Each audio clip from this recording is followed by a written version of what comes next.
Bioplex assay development is built on years of expertise, with a rigorous SMARTS development approach that ensures best-in-class performance.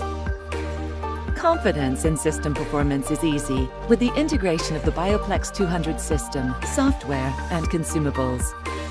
Engage in the immunoassay workflow you're familiar with while getting results from multiple analytes in one well, with less sample.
Bioplex assay development is built on years of expertise, with a rigorous SMARTS development approach that ensures best-in-class performance.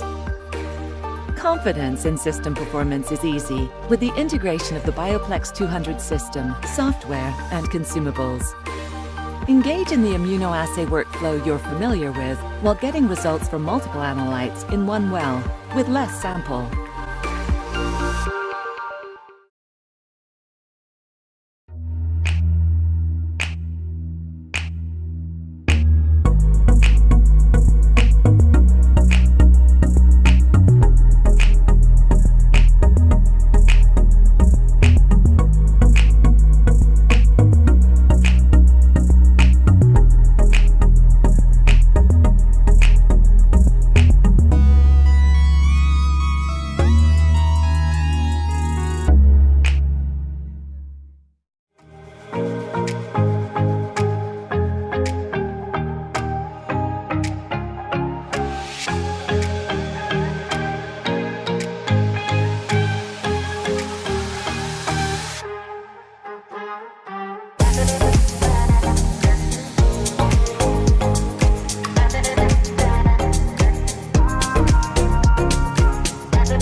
Bioplex assay development is built on years of expertise, with a rigorous SMARTS development approach that ensures best-in-class performance.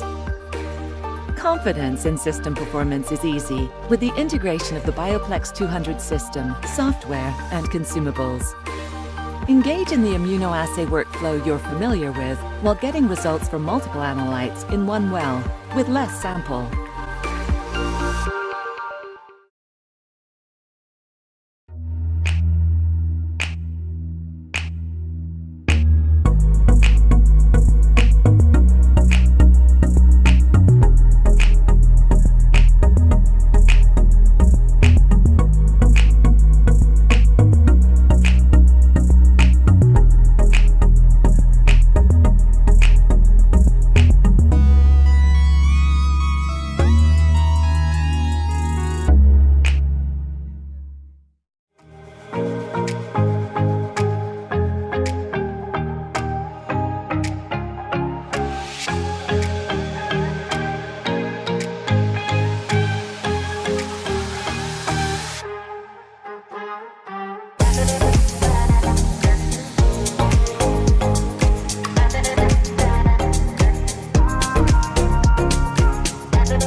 Bioplex assay development is built on years of expertise with a rigorous SMARTS development approach that ensures best-in-class performance.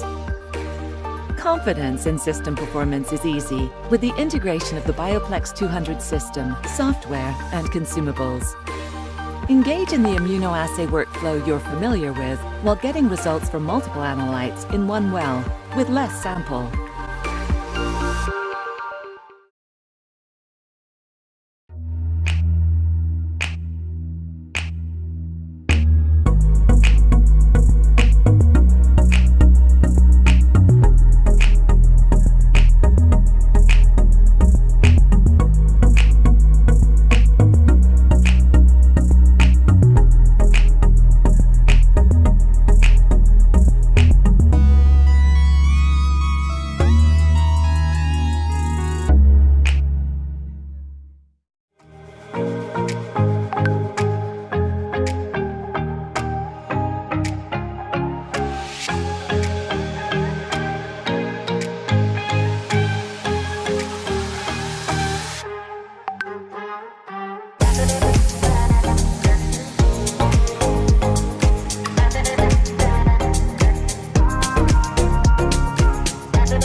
Bioplex assay development is built on years of expertise with a rigorous SMARTS development approach that ensures best-in-class performance. Confidence in system performance is easy with the integration of the Bioplex 200 system, software, and consumables. Engage in the immunoassay workflow you're familiar with while getting results from multiple analytes in one well with less sample.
Bioplex assay development is built on years of expertise with a rigorous SMARTS development approach that ensures best-in-class performance. Confidence in system performance is easy with the integration of the Bioplex 200 system, software, and consumables. Engage in the immunoassay workflow you're familiar with while getting results from multiple analytes in one well with less sample.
Bioplex assay development is built on years of expertise with a rigorous SMARTS development approach that ensures best-in-class performance. Confidence in system performance is easy with the integration of the Bioplex 200 system, software, and consumables. Engage in the immunoassay workflow you're familiar with while getting results from multiple analytes in one well with less sample.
Bioplex assay development is built on years of expertise with a rigorous SMARTS development approach that ensures best-in-class performance.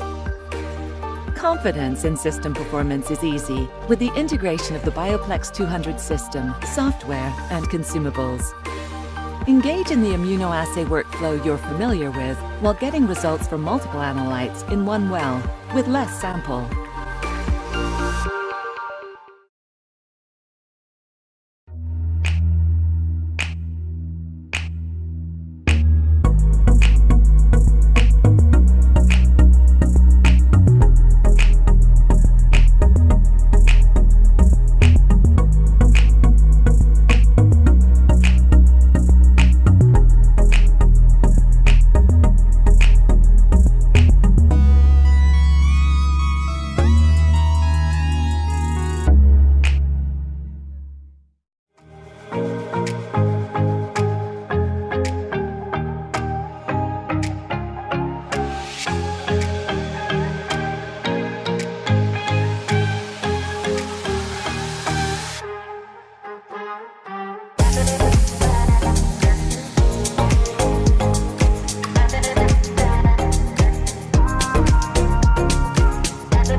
Ladies and gentlemen, good morning and welcome to Day 2 of the 5th International Conference on Molecular Biology and Biotechnology 2022. I am Dr. Nurliana Abdulrazak and I will be your MC for today. Before we begin, I would like to bring your attention to some of our housekeeping rules. Please mute your video and audio to avoid any disruption and ensure a smooth running of the event. Kindly turn on your video only when instructed by the program committee. If you leave the room and want to get back in, or you want to move to the other room, you have to click on the link to the room that is provided in the program or welcome kit. You will automatically enter the waiting room, but will be admitted immediately. If you have any question to ask during the Q&A sessions, do type your question in the chat box and to whom it is addressed.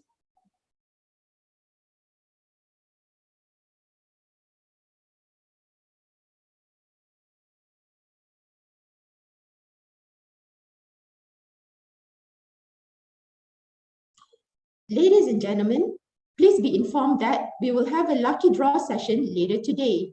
We will have 3 prizes up for grabs and the lucky draw will be done before the concurrent session begins. In the order to be eligible for the lucky draws, you are required to fill up the form that is shared in the chat latest by 9:50 a.m. Please also be informed that information provided in the form will be shared with our sponsors. Lucky draw prizes are for those residing in Malaysia only as the prizes are gifts coupon that can only be used in Malaysia.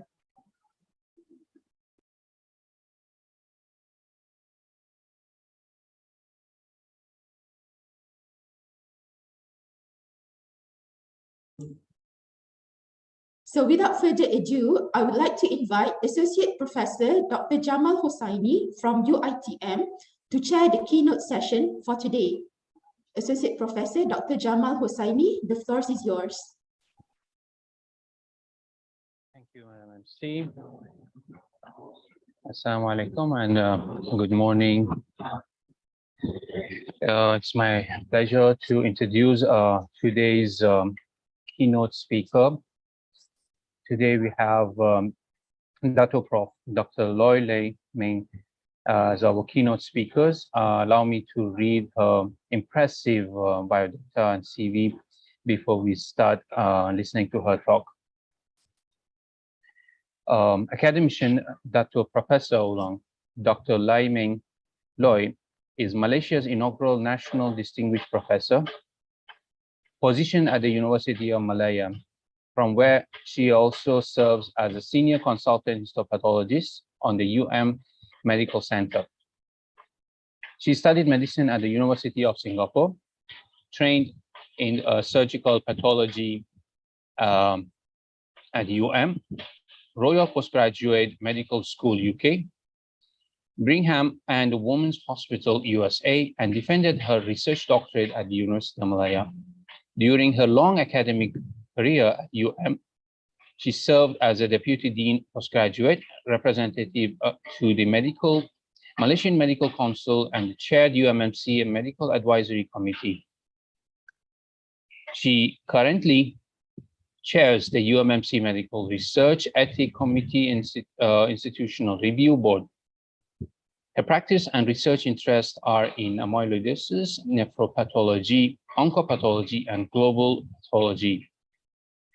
Professor Loy is a founding fellow and a senior fellow academician of Academy of Science Malaysia, ASM. She co-chaired the Inter-Academy Medical Panel for 2 elected terms, 2010-2016, during which this global network of national sciences and medical academies extended initiative into the global health, the social determinants of health, urban health, and the young physician leadership capacity building. She chaired the ASM Newton Unku Omar Fund Committee for Bilateral Research Program with MRC UK 2015-2018 and 2019 MRC Malaysia Joint Panel for Non-Communicable Diseases. Currently, she serves on the MRC Applied Global Health Research Board, the Lancet Commission on Diagnostics, and as a regional advisor for Western Pacific to the Royal College of Pathologists UK. She's founding president of Malaysian College of Pathologists and was instrumental in establishing pathology laboratory accreditation in Malaysia and the Pathology Act. Her leadership as president of the World Association Societies of Pathologies and Laboratory Medicine, WASPAM, an initiative in capacity building in countries in need, earned her the WASPAM Gold-Headed Cane. Other accolades for her contribution to medical science include the ASEAN Outstanding Scientist Award, the Merdeka Award 2016 Health, Science and Technology category, and Honorary Professor of Chinese Academy of Medical Science, Peking Union Medical College. Ladies and gentlemen, Dr. Loy Laming presenting her keynote speech, Paradigm Shift in Medical Research.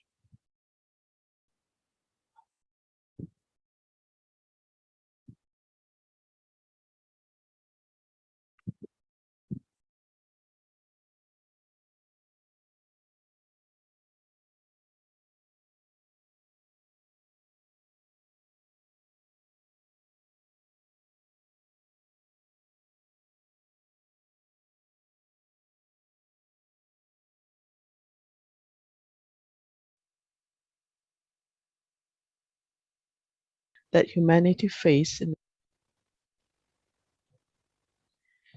It is a great honor to be given this opportunity to share some personal reflections on the tremendous challenges that humanity face in the 21st century, made even more acute by the COVID pandemic, and what might be the transformative changes that researchers should adapt to in the new normal.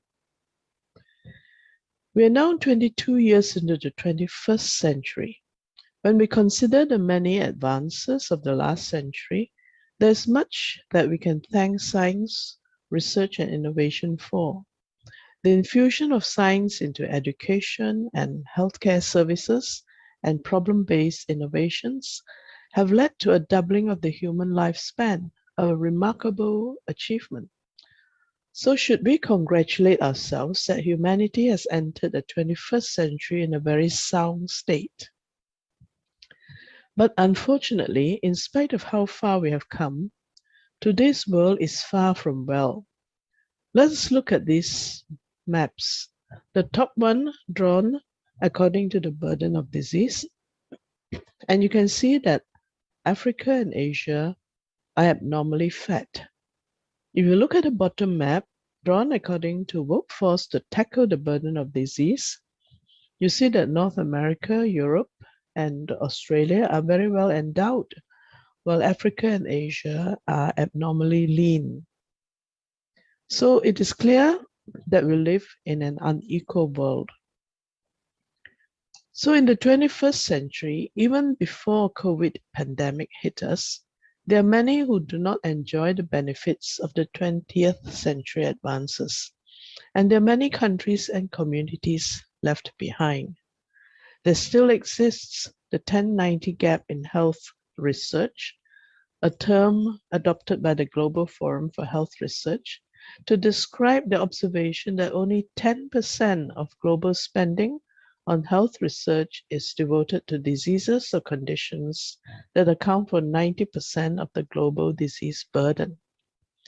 The turn of the century has seen an increased effort to address this 1090 gap, but the ability of countries to mount research and innovation to address their own needs requires commitment on many fronts, including, as can be simply illustrated in this figure, building a larger pool of researchers while increasing the R&D investment. Malaysia is depicted by this circle. Although Malaysia has made great progress since the turn of the millennium, there's quite a bit of catching up to do compared to, say, Singapore, Japan, and South Korea. The COVID pandemic has dealt a serious blow to this R&D effort, and picking up the R&D momentum in the post-COVID pandemic world to tackle our unequal world is one of the major challenges. What are the health problems in the new normal? There are many post-COVID challenges, and all of society, researchers included, have to work together to repair and heal the pandemic-stricken world. To name a few, addressing inequities and inequalities of the current systems, socioeconomic devastations, collateral damage and other diseases, the damage to solidarity and trust, a flawed social media, and combating fake news. These may be the pressing tasks at hand, but it is equally important to remember that just because we have a pandemic does not mean that the existing pre-pandemic challenges have gone away. Each one of these 21st century challenges are perhaps more pressing than ever before because of neglect, and each are huge in themselves. I would like to encapsulate our challenges ahead with a view of our world as a donut world, borrowing from the concept of donut economics propounded by Kate Raworth in 2017. Some of you may have heard me speak on the donut world in other platforms. I believe this view has been made even more relevant by the pandemic, and is an apt way of appreciating our interdependent world and the concept that no one is safe until everyone is safe. The outer circle of the donut is the health of our planet. We have to recognize that breaches from issues like climate change, One Health, ocean, and forest management have serious deleterious effects on health and disease in society. Climate change is just one example. We may think that tackling climate change is really not our scope. It is for the environmental scientists. But global warming is not just a matter of us having to use the air conditioning more often. Climate change affects the quality of the air we breathe, the water we drink, the security of our food and shelter. Studies from a high-income country like the UK have shown that strategies to mitigate climate change can reduce heart disease and stroke by 10 to 20% and breast cancer by 12 to 13%. While studies from a low middle income country like India have shown that mitigations can reduce the burden of heart disease and stroke by 11 to 25% and diabetes by 6 to 17%. We are also well aware that climate change can lead to environmental disasters such as floods and disease outbreaks, leading to massive sudden loss of lives and huge demands on the healthcare system. And climate change has a direct link to One Health. One Health is about the interconnection between the environment, animal, and human health. Time and again, we have seen how emerging infections of epidemic and potentially pandemic proportions rage among us due to a failure of taking care of One Health. One good early example is the Manchurian plague in early last century, for which the Chinese government actually sought the help of a Malaysian scientist from our Institute for Medical Research, Dr. Wu Lian-te. Dr. Wu brought the plague under control after researching and discovering the zoonotic pathogen and its airborne mode of transmission. The Nipah virus outbreak in Malaysia 24 years ago is another good example of how climate change directly impacts on One Health and the emergence of a novel disease among us. The discovery of the novel Nipah virus, the root cause of its emergence, is linked to One Health and the El Nino climatic event, and the subsequent control of the outbreak within 2 months of discovery of the virus is a tribute to what Malaysian medical scientists can achieve. It is indeed apt that the team involved was recognized with the Merdeka Award. Although the origin of the SARS-CoV-2 virus is still cloaked in controversy, it is likely that COVID-19 is another emergent novel virus as a result of a One Health breach. So vigilance in the One Health front is a very necessary part of our pandemic preparedness efforts. Let us go back to our donut world. We live within the donut, between the two circles, and the conditions of the donut within which people are born, grow, live, and age have been succinctly conceptualized as the social determinants of health by the WHO. Depicted by this donut showing how our physical, social, lifestyle, and economic environments impact on our health. Recognizing our shared world and the need for global action within this donut, nations have come together under the umbrella of the United Nations to develop the Millennium Development Goals at the turn of the century. This has been replaced with the Sustainable Development Goals since 2016, with 17 goals and 169 targets by 2030. I will not delve into them, as I'm sure that many of you are familiar with and engaged with specific goals, but just wanted to point out that among them is protect the planet. While the SDGs are a very hopeful global initiative, we now face the somber fact that with only 8 more years to 2030, only 25% of the goals are on track, a terrible setback caused by the pandemic and the escalating European war.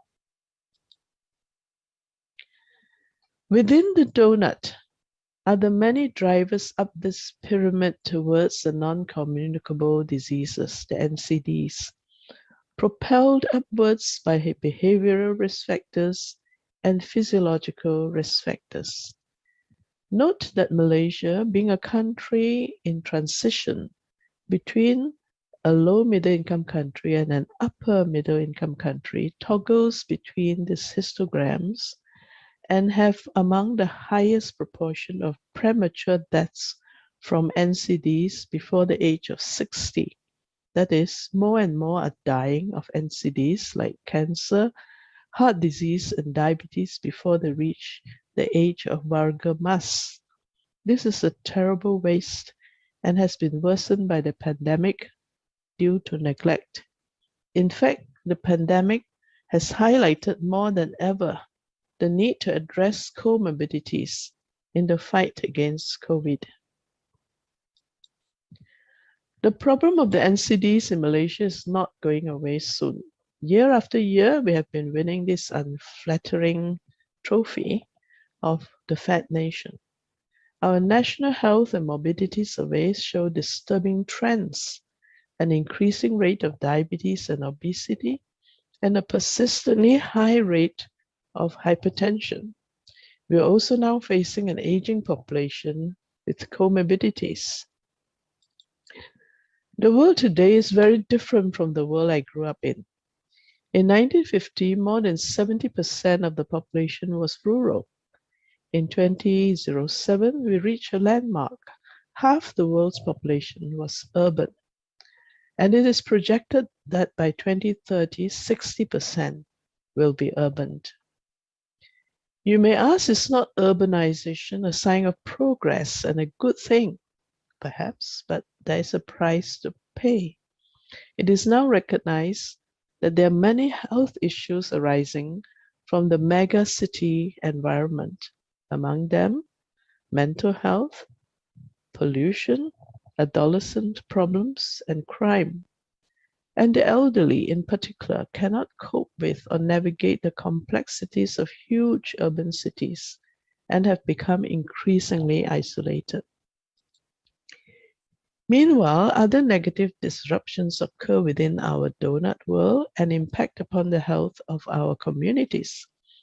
The last 70 years have seen more terrorism, war, and social conflict and refugee crisis than ever before.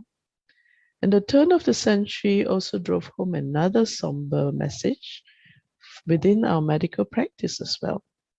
The G8 Science Minister's Statement of 2013 declared that antimicrobial resistance poses a catastrophic threat and called for urgent action.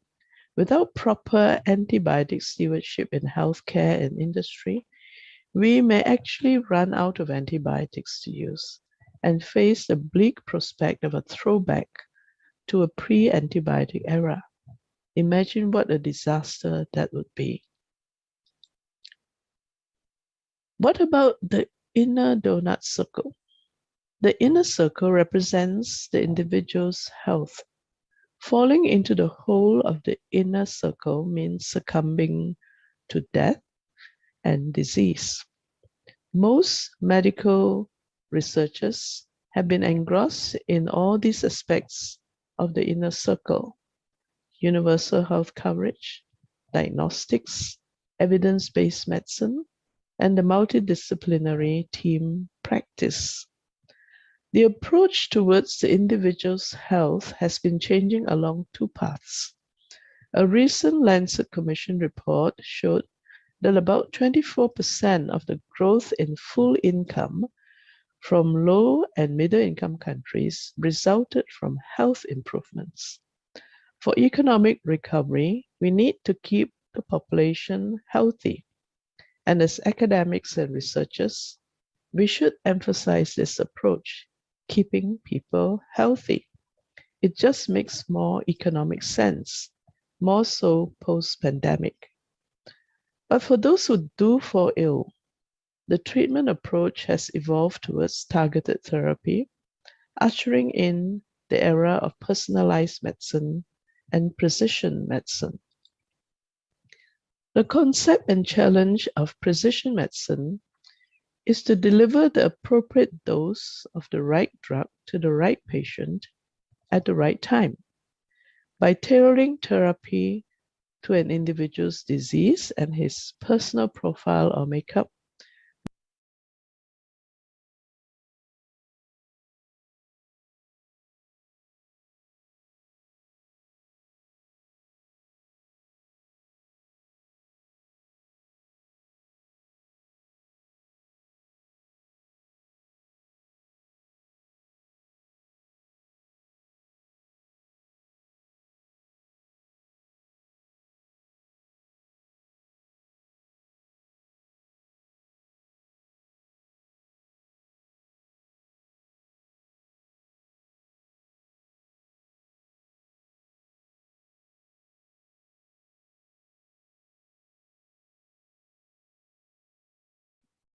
I apologize for the technical issues. We'll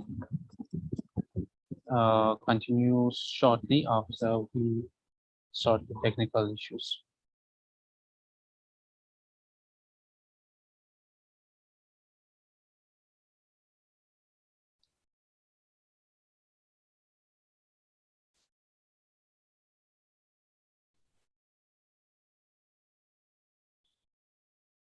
Hello, this is Prof. Lee here. I also happen to be live. I wonder whether you want me to step in and continue this lecture live? Or It'd be fine, Prof. We can, you have your presentation to share? Can you be able to share? yes, I can do that. Okay, sure, Prof. Yes, please. Just give me a minute. Sure.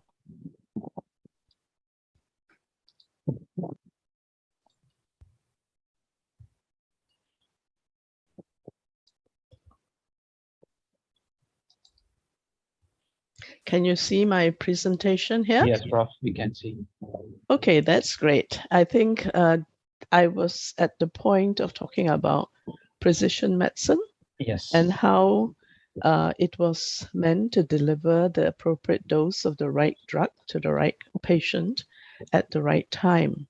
And I was mentioning that this is very important to maximize effectiveness, to avoid unnecessary drug adverse reactions and resistance, and to monitor relapses and recurrences of disease.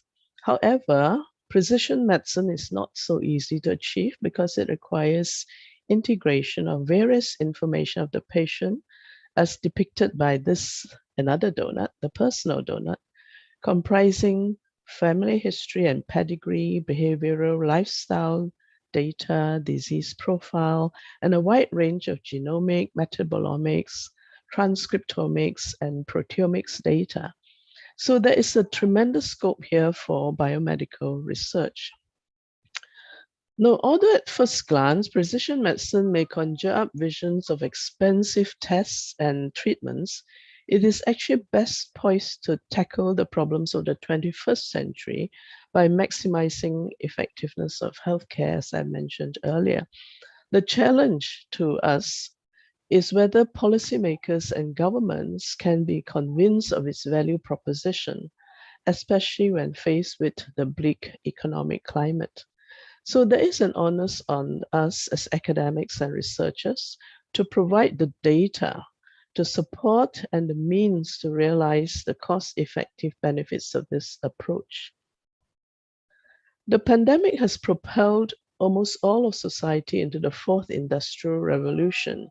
You may even say that thankfully, technology came along to save the day, whether it be with telecommunication during the lockdowns that we have experienced, or with the speedy identification and sequencing of the COVID virus, the development of the test kits and the vaccines. And in the new normal, the world is actually poised and hungry for new technology to meet unmet needs. Perhaps you can recognize some of the research tools that you are familiar with or are engaged with. Just to name a few: tissue engineering, CRISPR-Cas, mobile apps, machine learning, 5G, organoids, DNA origami, and so on. And all of them, I expect, will rapidly move from bench to bedside. And borrowing from the concept of precision medicine, might we not also expect a precision learning approach? After all, it's reasonable that one size does not fit all can easily apply to education, and tailoring teaching and learning practices to individual learning styles and personalities may bring up the potentials of the student best. And having seen how volatile the schooling environment can be, it is likely that more varieties of modes of instruction to allow learning anytime and anywhere to become the new normal. And most certainly, there will be major lifestyle changes for all, in which artificial intelligence, robotics, wearables, and mobile apps will figure prominently. At least these are not so easily derailed by pandemics and social restrictions. So what do all this mean to researchers and research funders? Do we just hope for economic recovery and resume business as usual? The UN Research Roadmap for COVID-19 recovery points out very clearly that business as usual will just lead to a status quo in our unequal world, which is a spiral downwards towards a worsening world. If we do not open our minds to our donut world and see the big picture of how health and indeed the survival of humanity is intertwined with the survival of our planet, we are essentially doomed. For a brighter future, we need transformative change, paradigm shifts to build research systems that are better prepared for what comes next. That is a global vision that we always need to keep in mind. For us who live in the global south, the paradigm shifts will be even greater. Even pre-pandemic, it was clear that we live in an unequal world, as I have pointed out at the outset of this talk. And in simple terms, we're picking up from a disadvantage, from lower down in the rung. There is basically more poverty, there's continuing predation of the South. And I just quote a few studies to remind us of this, that the high-income countries have many more health research per million population than the low-income and the middle-income countries. And we need to catch up very quickly. Advances made in the high-income countries take a decade to trickle down to the low-income countries. Why should we continue to be content to just wait? Millions of rapid tests for malaria are used in Africa, but none are manufactured on the continent. Does this not apply to many of our countries in our region of the world? Can we afford to just let this remain that way? Low-income countries buy diagnostics and therapeutics from high-income countries at high costs. We cannot afford this type of status quo. And there's continuing brain drain. We know that diagnostic and therapeutic nationalism favor the global north. And the pandemic has shown us that in the face of trouble, the rich countries will fend for themselves first and care less for the poorer ones. Solidarity is secondary to what is perceived as survival. So countries like Malaysia need to build our own resilience for the future and to build it better and faster. We certainly need to up our R&D capacity, especially in technology and manufacturing. We need our own diagnostics and therapeutics, our own vaccines and devices, instead of paying expensive foreign dollars and still wait at the mercy of the richer nations. We need to focus research towards our own unique and unmet needs, rather than blindly follow the global north. And if we are to be our own masters, we need to invest in quality and build credibility and trust so that the Made in Malaysia label is also a quality label. And we need to seek regional alliances and solidarity to pool resources and bring down the cost of healthcare to our public.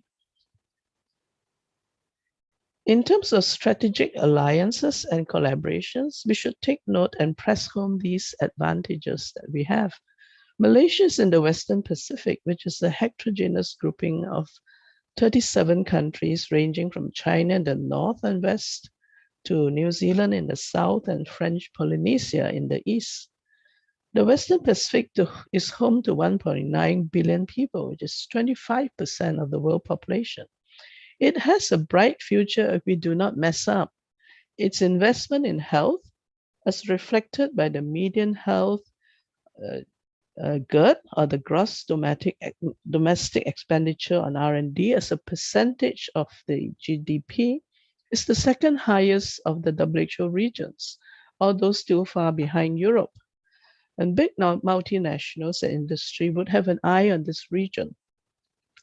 Malaysia has many other geopolitical and economic alliances. We are part of Asia, and this century is predicted to be the century for Asia, the largest continent where 60% of the world population reside. And Malaysia is truly Asia, are we not? We are in the Asia Pacific, the British Commonwealth, and closer home, we are in ASEAN. So we are well placed to form alliances. So fundamentally, research is about people and society. Researchers in the new normal will have to wear many hats. Although experts and professionals in our own fields, we should not just work in silos. Having a world vision is important to chart the post-pandemic world, to collaborate, to take care of every part of the donut world, not just one part at the expense of another.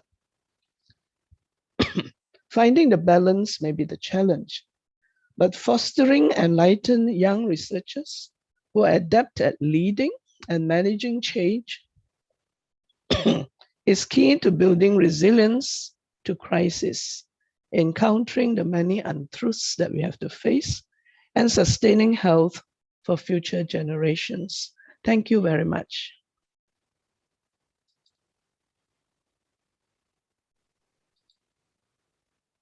Thank you. Thank you so much, Prof. Lloyd, for the inspiring talk and insight into the challenges and the future direction of the research and the way forward.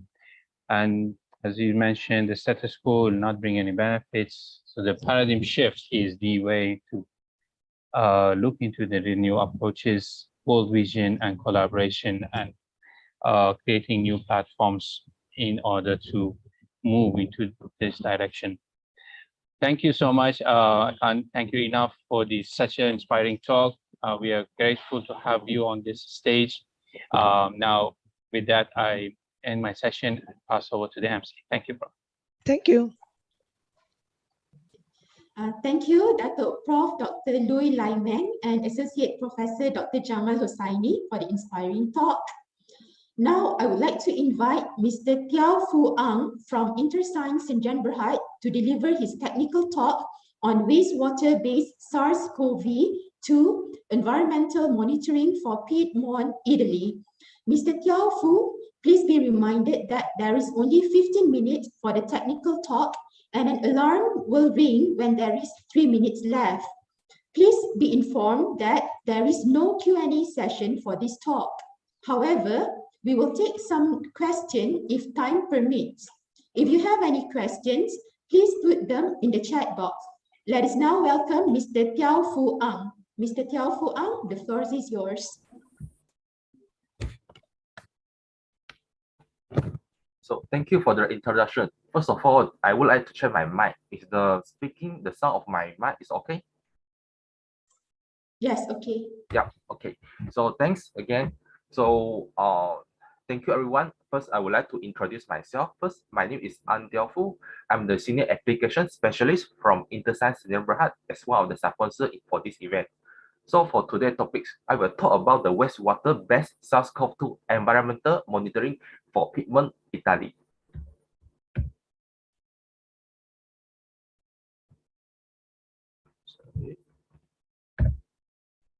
Okay, first of all, what is a wastewater-based epidemiology? So the study is basically relative. It's a very young research project and it consists of the wastewater analysis to identify the presence of the biological or chemical products for the public health monitoring purpose. Okay, so WBE was used to detect and measure the presence of the pharmaceutical or waste industrial waste, and it can be used to search for the viruses and the potential emergence of the antibiotic resistant bacteria and etc. Okay, further it can be used also to monitor the drug consumption. So in terms of searching for the virus to detect the virus or potential harmful bacteria, spread of harmful bacteria, this was done previously for polio and hepatitis A and also the norovirus. So in general, right, the virus or bacteria, they can shed the RNA or DNA into the wastewater before the symptom onset. So that's why we can use the wastewater first to monitor whether there is a particular spread of the virus in that particular region. So in general, what are the advantages of the WBE related to the infectious disease? First of all, it's an early warning. So if you keep monitor the presence of the particular virus in our wastewater, we can help to predict the outbreak before they even start. Okay. Secondly, it's used better for the population-wide data. Instead of you checking or going for a door-to-door or randomly select the sample, right? Because particular population, right, they will use the wastewater service, and at the end, right, all their fecal sample will be concentrated in the wastewater treatment plant. So from here, right, we can get a general data about the spread of the virus in that particular region. Third, it will be a low cost compared to checking. You get the sample from the you get the sample and then you go for the screening one by one. So it will be getting a low cost compared to the general clinical testing. And lastly, it can use for a training tools. So normally for the wastewater surveillance, right, we don't go for a particular region, we go for a multiple region. So we can see the trend whether the disease can be spread from this region to another one, or whether they have skipped or they can be contained in the particular area. So how do we track the COVID-19 using the wastewater? Okay, so currently there are quite a number of COVID-19 publications regarding the tracking of COVID-19 using wastewater. So it has been proved to be effective, able to manage the pandemic evolution. So still in general, it will serve as a complementary methods for evaluating the spread of the infection in the selected area, especially where the resources for clinical diagnostics are limited. And also tracking systems are all available or suboptimal in particular certain area like urban, suburban area. So in there was a study by Myanmar at 2020, right? So the entry target for the SARS-CoV-2 was able to detect in the sewage set there before the first case were reported. So like this, right? As we know that the COVID-19 become the pandemic. So in case we want to monitor for whether the disease, right, we can check in the airport, we go through the screening. But sometimes, right, the screening might be too slow because the patient is at the early stage of the infection. So when they go back to home, right, without any quarantine, so if we do the surveillance through the wastewater, right, we might able to check there is a spread of the SARS-CoV-2 in that particular region before it even spread. So this presentation will majorly focus about the wastewater-based SARS-CoV-2 environmental monitoring for the Piedmont, Italy. Okay, so the study was conducted by Roberto and his colleague from the Environmental Protection Agency in Piedmont, Italy, and also from University of Torino. There are some questions to be addressed before they carry out the study. Okay, first of all, when to take the sample? Okay, what time do we go through the 24 filtering? What are the frequency? What kind of sample, like the composite versus the grab sample? How do we keep the sample? How do we transport and preserve the viral material? So the RNA virus might degrade over the time, and then there are limited virus present in the sewage. So what are the efficient methods to concentrate the viral material in the wastewater? And because this is the wastewater, there are a lot of like inhibitors inside. So what are the efficient sample cleanup and inhibitor torrent PCR methods needed? So the study composed of two parts. One is the wastewater sampling plan, how they do the sampling. Okay, they do the strategy, how frequently. So this is a general outline for their sampling. But due to the time constraint, I mainly focus on the processing. Okay, the processing of the wastewater sample, the pre-treatment and analysis. Okay, first of all, the concentration. We need a suitable method to concentrate virus and then get a good quality of RNA. After that, go through the detection to quantify the viral load in the wastewater. Okay, lastly, what are the targets suitable for the quantification? Okay, so briefly, this divided into three particular regions. First is the virus concentration. So through the research and publication, the common method will be the centricon, the Amicon ultrafiltration, or the precipitation, chemical precipitation, or using the electronegative membrane, or using the PEG 800 or ultracentrifugation. After that, the purification of RNA can go through manual or some automated system, and lastly can be detected using the real-time PCR, digital PCR, or the sequencing. So go through some analysis, and eventually the group of research, they go to the Promega kits. So Promega offers us complete workflow from the virus concentration until the purification, until the detection of the virus. First of all is the concentration method. Instead of using the PEG 800, 8000, okay, or using the ultrafiltration, we prefer using the direct capture, because the PEG method or using the ultrafiltration, right, normally, right, there will be a clogging issue. So due to the clogging, right, so the concentration of the virus concentrated is limited. And then using the precipitation, right, sometimes they precipitate too many particles, resulted in unwanted product or impurities. So the Promega supply this direct capture method. Instead of using the capturing the virus, what we do is we have the protease treatment at first step to disrupt the viral capsid, and then we have a large scale purification to capture the nucleic acid on a silica membrane. Okay, it's like a column base. Using the vacuum pump, we put in our treated wastewater through the column, and then all the total nucleic acid will be bind toward the silica membrane. So this proves to have a better binding capacity and better collection of the nucleic acid, and they will have no bias. Okay, we will collect all the nucleic acids regardless of virus, bacteria, etc. Okay, so that you will not have a bias. You can collect all the genetic materials so that we can have better result. Okay. Secondly, we have this system is the paramagnetic particles using the nucleic for the nucleic acid purification. Okay, it's the automated system and cartridge-based design, so no need batching or wastage. So it allows purified high quality and pure concentrate nucleic acid. And lastly, we provide the SARS-CoV quantification kit. Okay, the kit, they are the choice of N1, N2, or E targets, so that their selection depends on the researcher which kit to be used. So for the study, they use all three.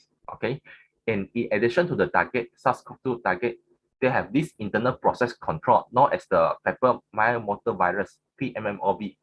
So this is act as a fecal marker, so to ensure that the sample we collected are from the wastewater.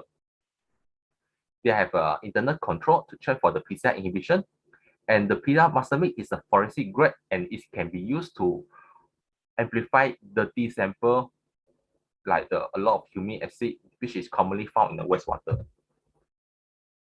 So let's go for the result and discussion part. Okay, so their objective is to check whether go through the series of the purification, concentration, purification, and then go to detection to see whether this, right, they will allow them have a better checking and the trending of the SARS-CoV-2 spread. So yes, eventually they found a good correlation between the prevalence of the disease in the catchment area and the SARS-CoV-2 concentration. You refer to the graph here. So the graph there's a two line. One is a solid line in the black color, and the other one is a dashed line with the round dots. So the solid line is the prevalence of the disease. It's referred to the active cases they have checking through the routine clinical testing, and the dashed line is the wastewater result. As you can see, the wastewater can detect the peak much, it's around 1 week earlier than the clinical testing. So they have a good correlation between the concentration of the SARS-CoV-2, detection of the SARS-CoV-2 in the wastewater compared to the clinical testing. Okay, so there's a clear trend of disease correlate the SARS-CoV-2 concentration in the wastewater, and they are checking it for all four other regions. Not only one, they have tested for 4 regions, 4 different catchments, and then they find a similar trend for all the study sites. So all of this, right, you can see is about 1 week earlier to detect the peak. Okay, before the disease start to spread widely, we already can check the pattern in the wastewater. Okay, and then they also compare the 3 targets. So they use the N1, N2, and also the E gene. Okay, some might say aging is not that good, but overall it shows that N1, N2, and aging have a good CT values. Okay, so doesn't really matter which target you want to use. You can use either one for the training checking. And third, they do a correlation. They want to check whether for this particular area, right, from the SARS-CoV-2 concentration, whether they can estimate how many cases will be there. So this graph showing that, okay, you can see the concentration of SARS-CoV-2 aging is correlate with the cases. So for example, if you go for the wastewater checking, you get the CT value. From the CT value, you can estimate roughly how many population will be detected, how many population will be infected with the virus. Okay, so there's a possible quantitative approach to correlate the SARS-CoV-2 concentration in wastewater and the registered COVID-19 prevalence in the population. And last part about the kit we use, we have the figure marker. Why do we use the figure marker is, besides using the composite or wastewater to reduce the influence of the uneven diurnal wastewater flow rate and the timing of the toilet flushing, right? Wastewater analysis results should be normalized using the specific population or figure marker. So that certain area, right, they have their different pattern in the flushing, or they have a limited figure sample in particular catchment. So using this method, right, we can have a better normalization between different regions so that they won't have an issue because this area got less figure sample or those area got more figure. Because in theory, right, they have more figure, that means you have more SARS-CoV-2 virus. Okay. So in this regard, the PMMOV was used as a figure marker in our kit, and almost 500 sample, right, we can get a good CT value around 22.331 PMOV. Okay, this indicate, right, the region from A, B, C, D, there doesn't have much variation in the figure quantity. So result is more comparable from region to region. Okay, so this result is quite important, means that the human excrement are diluted similarly in all considered civil network and dilution doesn't apply.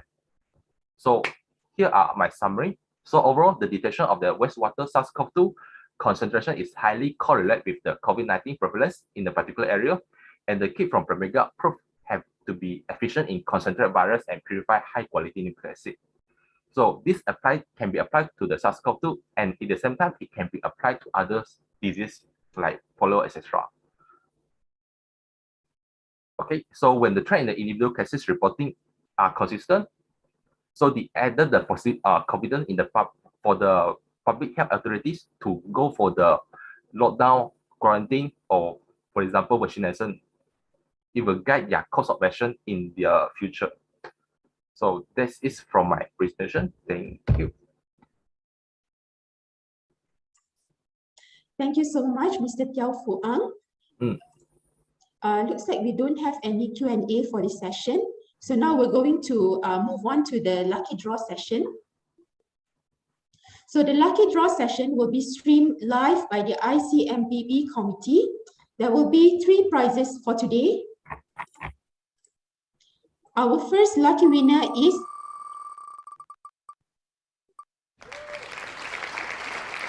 Sarania Tanganathan.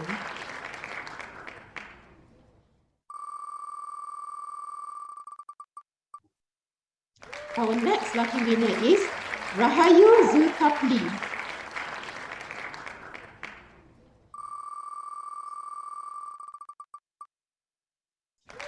And finally, our last lucky winner for today is Nur Hilwani Ismail. Congratulations to all winners. You will be contacted via email by the program committee at the end of the conference. If you did not win anything for today, please do not be disappointed. We have one final lucky draw session tomorrow. Before we proceed to the concurrent session, a kind reminder to all MSMBB members, the MSMBB AGM will be taking place this Thursday, 9th June 2022 at 2 p.m. and is open to all MSMBB members. The link to the AGM has been sent to the MSMBB members' email. Thank you for staying with us this morning. To all the honorable guests, speakers, and participants, We will now move to the concurrent session. You may stay here for Hall 1 on Environmental Biotechnology and Molecular Biology, or you may go to Hall 2 for Industrial and Food Biotechnology and Molecular Biology using the link provided in your program book or welcome kit. The concurrent session will start at 10:25 a.m. Thank you.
Bioplex assay development is built on years of expertise with a rigorous SMARTS development approach that ensures best-in-class performance. Confidence in system performance is easy with the integration of the Bioplex 200 system, software, and consumables. Engage in the immunoassay workflow you're familiar with while getting results from multiple analytes in one well with less sample.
Bioplex assay development is built on years of expertise with a rigorous SMARTS development approach that ensures best-in-class performance. Confidence in system performance is easy with the integration of the Bioplex 200 system, software, and consumables. Engage in the immunoassay workflow you're familiar with while getting results from multiple analytes in one well with less sample.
Bioplex assay development is built on years of expertise with a rigorous SMARTS development approach that ensures best-in-class performance.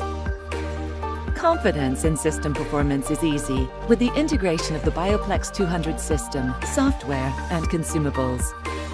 Engage in the immunoassay workflow you're familiar with while getting results from multiple analytes in one well with less sample.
Hi, welcome to the concurrent sessions for environmental biotechnology and molecular biology. I'm the chairperson for these sessions. I'm Dr. Eddie Chia from UPM.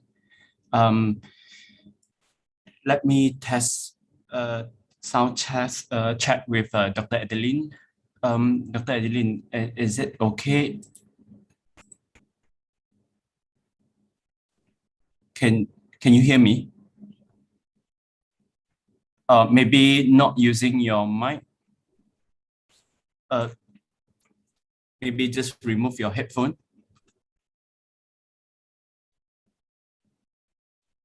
Can you hear me? No, you still can't hear me. Okay. So can I get technical team who can assist Dr. Adeline. And it just so happened that she can't have, no, we can't hear you. No, we can't hear you at all.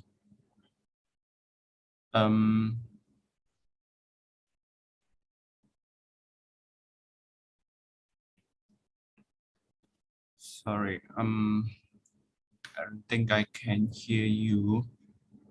No, maybe Dr. Adeline, you might want to join the Zoom again.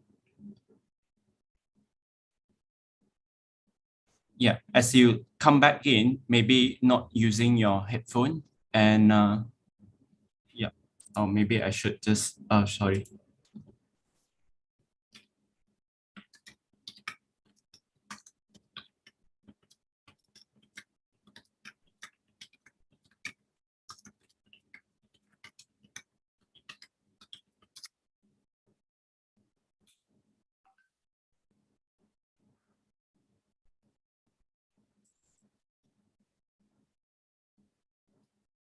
All right, so if that's the case, can I check if Dr. Asmil, is Dr. Asmil here?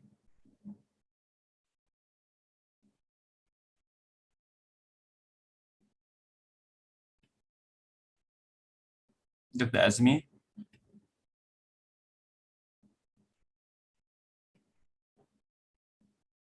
No, sorry for the technical problems.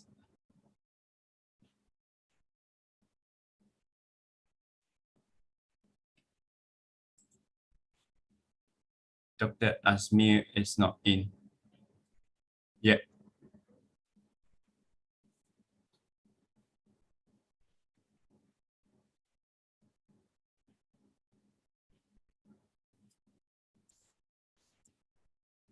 All right.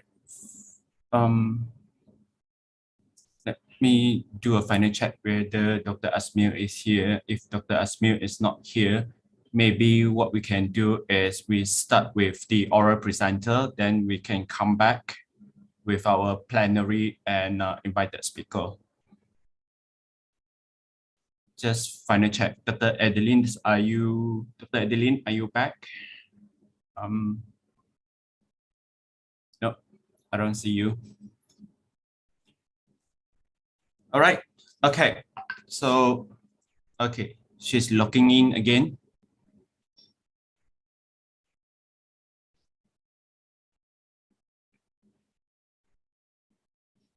Yeah. Would you be able to, can you hear us, Dr. Adeline?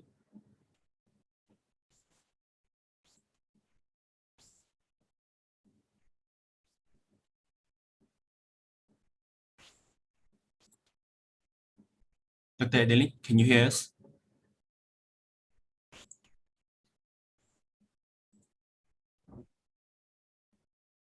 Nope.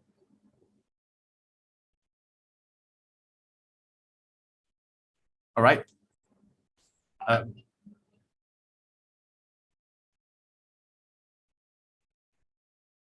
can you hear me now?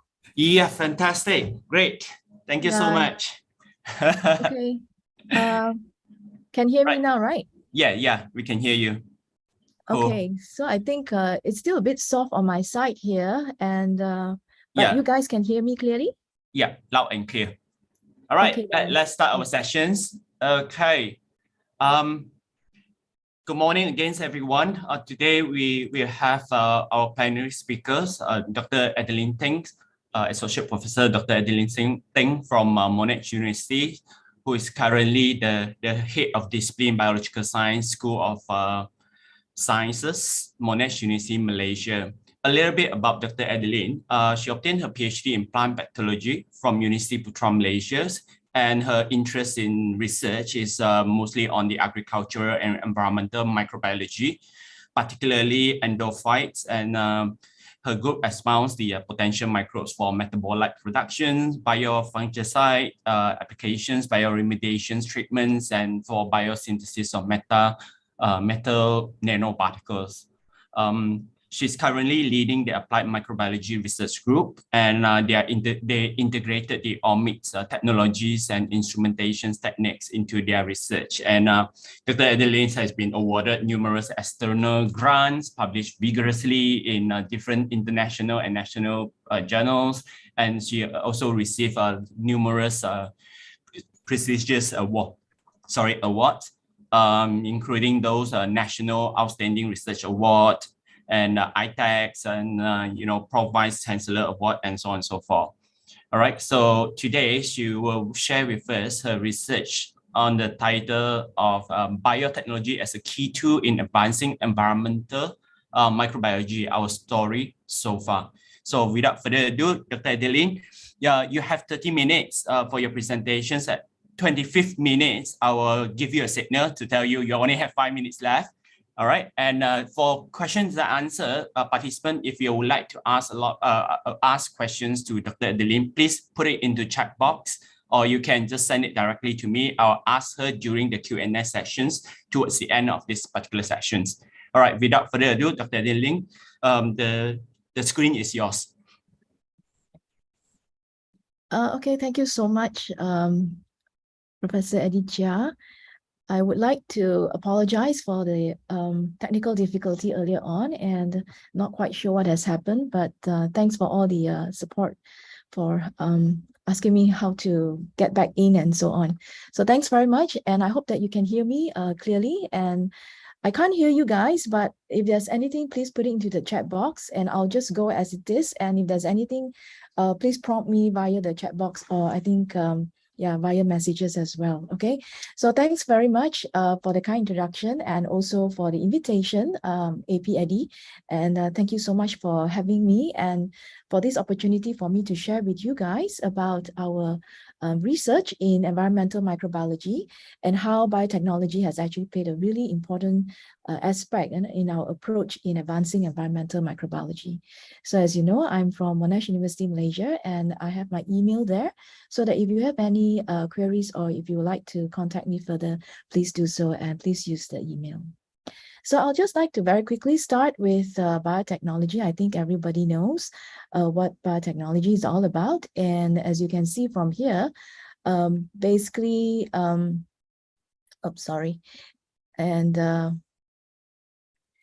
biotechnology is basically the basic tool, which we will use our biological systems, or we can create useful products, for mankind. And there are many different areas that we can apply biotechnology in healthcare, in therapeutic solutions, in food and agriculture, in environment, as well as in industrial use.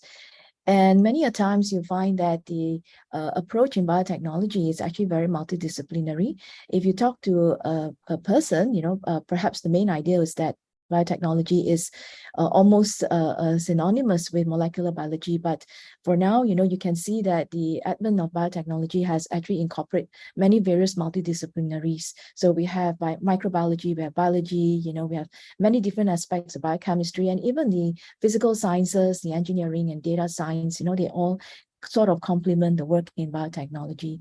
And the techniques and the tools that we use, from the very conventional plant tissue culture, we have more or less branch on to PCR, to genetic engineering, to GMOs, even the omics technology and the bioinformatics for now. So there are many great advances that we have seen, in the area of biotechnology. So in environmental microbiology, our research is mainly about microbes from the environment, and we are exploring these microbes for the use of the environment itself. So we are looking at alternatives that are more environmental friendly, we're looking at sustainable solutions, bioresources, and so on, all for the aim of making the environment better. And what better way than to basically source for these microbes that comes from the environment itself. So when we do research in environmental microbiology, we have actually used biotechnology a lot. We have integrated it in many of our aspects of our study.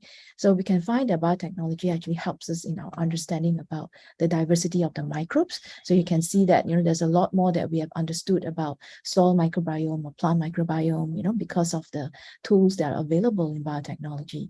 And it also has helped us to sort of identify new groups of microorganisms and the ability to sort of tolerate and adapt to abiotic factors, and it becomes very useful for us to use these microbes for bioremediation purposes.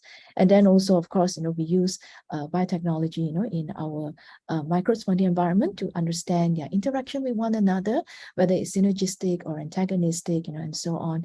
And then we use this as well to explore the new isolates for their novel compounds, and they may come from new environments and so on. So there are many aspects of environmental microbiology which we use biotechnology a lot, and you will see this in our next few slides. So this is just to show you how we have integrated our micro biotechnology into our environmental micro. And you can see that our core of our study is mostly on biocontrol agents. So we do a lot of studies using microbes from the environment as a biocontrol agent, and we incorporate a lot of biotechnology into this part.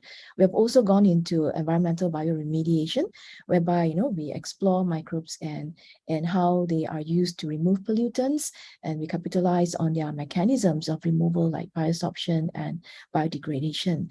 We've also looked at novel microbes, for novel compounds, and these are, say, for example, like anti-cancer compounds, and so on. And then, of course, also a specific group of microbes that have the ability to adapt to abiotic stress, and we use them, for other studies that are perhaps useful, to mitigate issues related to global climate change.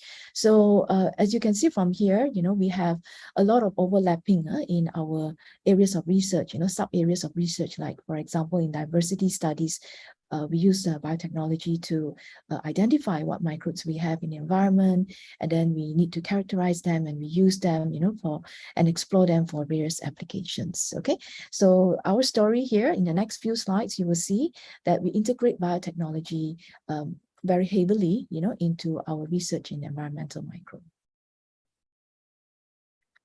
So we will start with the biological control agents. So as you know, I've spoken earlier about this, and this is the core of our research. So traditionally, you will know that the biocontrol agents, or the BCAs, they are mostly identified by profiling their diversity, by using bioguided assays, identify the compounds that are useful, and then to bioformulate or to immobilize them for application. But in our current studies now, we have actually integrated the use of metagenomics into our understanding about biocontrol agents, how they work, what they have there, in a particular environment, and so on. We have also used RT-PCR and qPCR in our studies so that we could actually understand a little bit better about how our introduced biocontrol agents, they behave in the environment, or when they are associated with the plant. So these are things that we introduce into our studies. We have also done some instrumentation into our studies, whereby we use FTIR and SEM, and we integrate that to complement our understanding about how some microorganisms, especially our biocontrol agents, they interact with the host plant, or they interact with some of the other aspects of biotic or abiotic in the environment. So we're going to start with the first, which is on metagenomics. So this is the part where I mentioned to you earlier. And I just want to share with you how metagenomics was useful in part of our studies here. So we have actually done a study that aimed to examine the relationship between the soil microbiome and the basal stem rot incidence in oil palm fields. So what we have was that we were presented with two different types of soil. One is the suppressive soil, which is also known as the Blenheim soil. And then we have the non-suppressive soil, which is the Burnham soil, which has a very high disease incidence. So you can see the two different types of soil. So when we were presented with these two different soil profiles, we wanted to know if that the suppressive soil, could they actually suppress disease incidence? And if they could, what's the microbiome in the suppressive soil? And the next question here is that, is there a difference between the microbiome of the suppressive soil and the non-suppressive soil? So we embark on this study, and we use the high throughput sequencing, and we have found several key things that were interesting, and I'm going to share it with you, as we have also published our paper here. So this is just to show you that the two plots of soil, actually they do exist here in Malaysia, yeah, and we have actually taken them from Blenheim and Burnham soil plantations. So you can see that the two different plots of soil, and we went out to the soil and to the field and collected the soils, and we processed them, and I'm not going to bore you with the nitty-gritty of the details of how it's done. It's actually in the paper, but I'm just going to sort of showcase to you what we have discovered here, okay, using the metagenomics approach. So you can see that the suppressive soil, which is the Blenheim soil, basically has a relatively high abundance of bacterial taxa that are somehow associated with disease suppression. So you can see that there are many different names here, some I think probably you're not very familiar with, yeah, but then these are the names that were revealed, yeah, when we actually do a test and we profile them using metagenomics. But for the non-suppressive soil, the Burnham soil, you can see that they have a higher proportion of other bacterial taxa. So these bacterial taxa that were revealed, they were not part of any of the suppressive soil that were discovered elsewhere. So you can see that there are some differences between the profile of a suppressive soil and a non-suppressive soil. So what's in this suppressive soil? What makes them able to suppress the disease incidence, in the oil palm plants? So you can see here we have several names here. These are very rare and unique phyla or taxa, and they are actually grouped under what we call the candidate phyla radiation, the CPR, which are basically quite synonymous with those which are culture independent. So which is why, if we use the metagenomics approach, we are able to detect for microbiome that are not so frequently found, if you were to do the culture dependent method.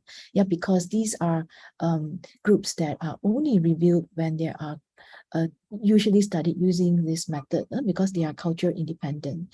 So this actually helps us to distinguish the communities that are present in the Blenheim soil, which is a suppressive soil, from the non-suppressive soil, which is the Burnham soil. So some of these, through our literature search, and so on, will actually reveal that these are taxa that are known to somehow be associated with disease suppression. They either produce peptidases, or they have genes that encode for antimicrobial secondary metabolites, peptides and so on. And all these different peptidases and peptides are known to have antimicrobial or inhibitory effect. So Celtidrichiota, ZZ bacteria, Racubacteria, these are just some examples that were revealed to us in our study.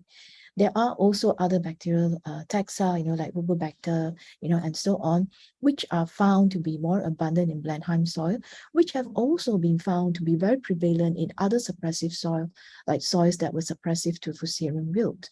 So these are information, new insights that were given to us, when we use the biotechnological approach, or which we otherwise would have missed, because if we were to proceed using the culture-dependent method, then we would have never known that some of these different taxa exist, and they sometimes, produce antimicrobial compounds, or they sometimes actually do have a role like a potential helper. As you can see, the AKYG 587, it has been revealed to have a potential helper role to sort of induce, or to help the proliferation, of Pseudomonas or Bacillus biocontrol agents. So in a way, they have, or possibly may have, a symbiotic relationship, with some of these other known biocontrol agents. So these are fascinating things that we discover, as we do some metagenomic study.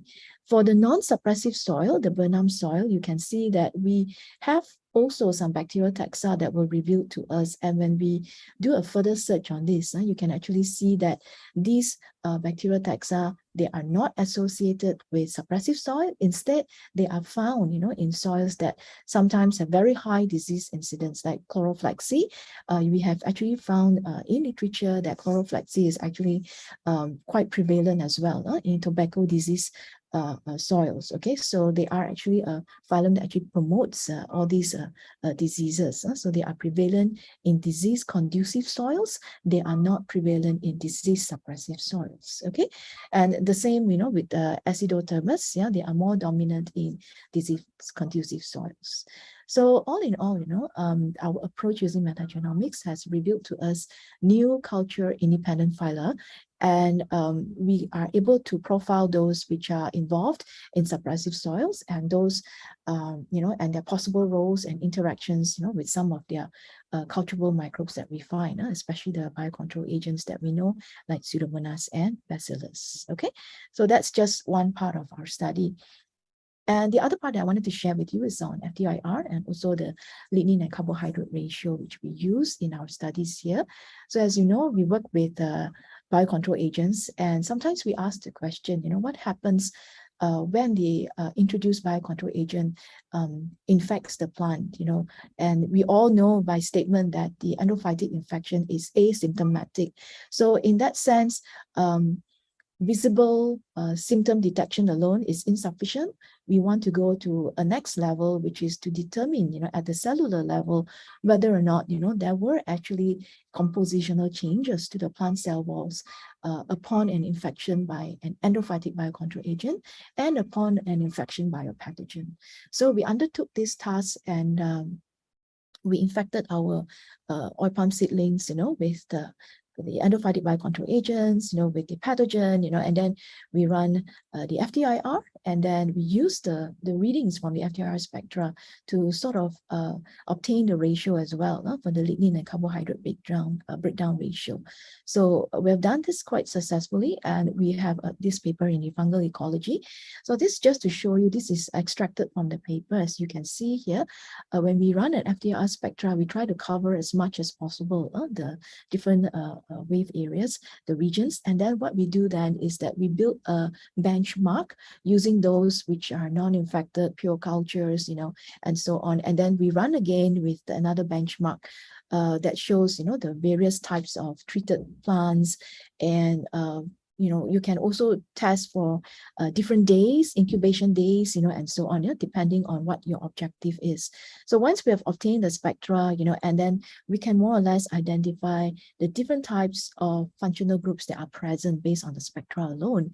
Yeah, because we have, like, hypothetically, we know that some of these bondage actually reflects the functional groups that are associated, with the cellulose or the lignin, the carbohydrate xylem, all the different constituents that you may find in the plant cell wall. Okay, so what we did then is that, aside from taking the FTIR spectra, we actually obtain the readings as well, and we do a ratio, a mean ratio of lignin, associated bands against the carbohydrate associated bands for inoculated and non-inoculated ones. And then what we found is that the lignin carbohydrate peak intensity ratio and the ratios and so on, you can see that they actually reveal some interesting readings.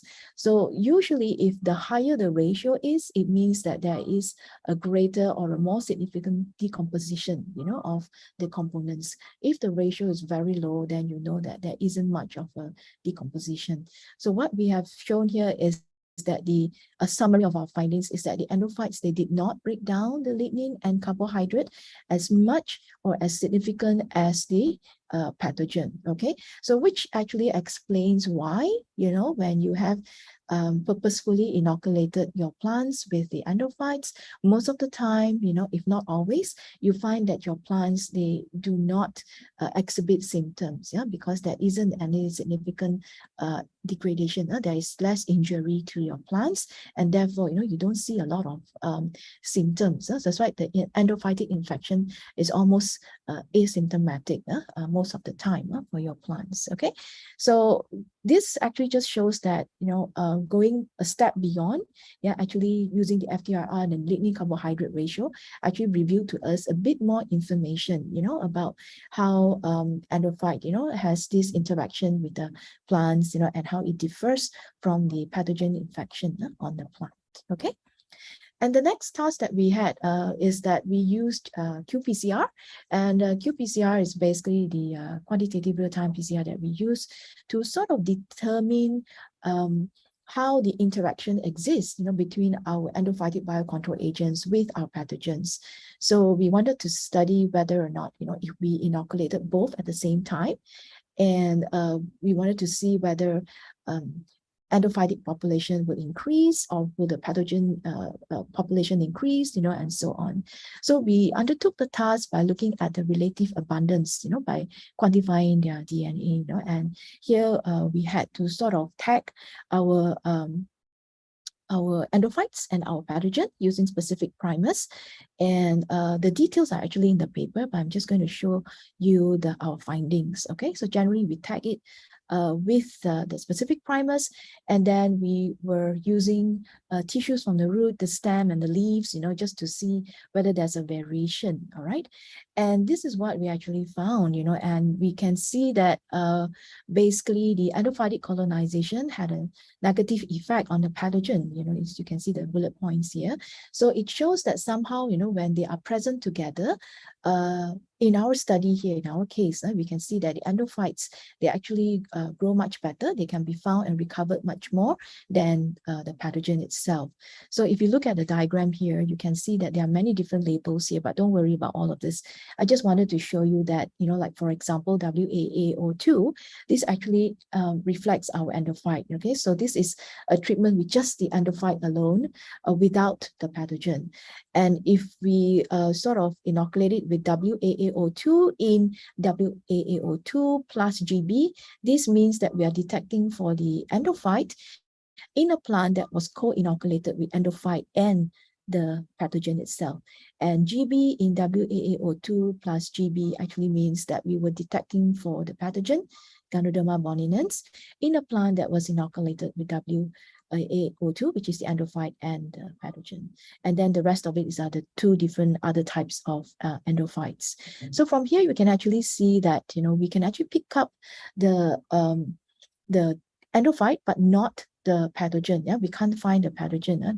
The levels are perhaps too low. Yeah, but then again, at this stage of our study, we can actually just say that the endophyte actually sort of perhaps outcompete the Ganoderma, suggesting the superiority of the endophyte isolates when in coexistence with the pathogen. But after some time, we found that the levels were not sustained. After some time, so I think this is only day 7, if I'm not mistaken. And after some time, gradual, we don't really see the sustained levels of DNA. And we have not carried out a field tests. This is only at the glasshouse level. So what happens then to the GB population and to the WAAO2, we could not determine, on a more extensive period of time, because we didn't carry out the field tests, and then we were not able to determine whether there were any other further interaction with other microbes that were present and so on. So what I can tell you from here is that qPCR was a very useful tool for us to provide an insight on the interaction of the biocontrol agent with the pathogen in the plant itself, but whether or not the results are able to replicate what is in the field, it's still very inconclusive because we were not able to do the test out in the field. Okay, but I just want to show you how useful qPCR is in helping us to understand the interaction of our biocontrol agents with the pathogen. Okay. In RT-PCR is another method which we use, and here we actually wanted to see whether the biocontrol agents, when they are introduced into the plant, whether or not they elicit plant defense responses in the plants itself, or do the pathogens actually trigger defense responses. So this is a very similar study done by the same student, and we had our papers published here, so you can go through it.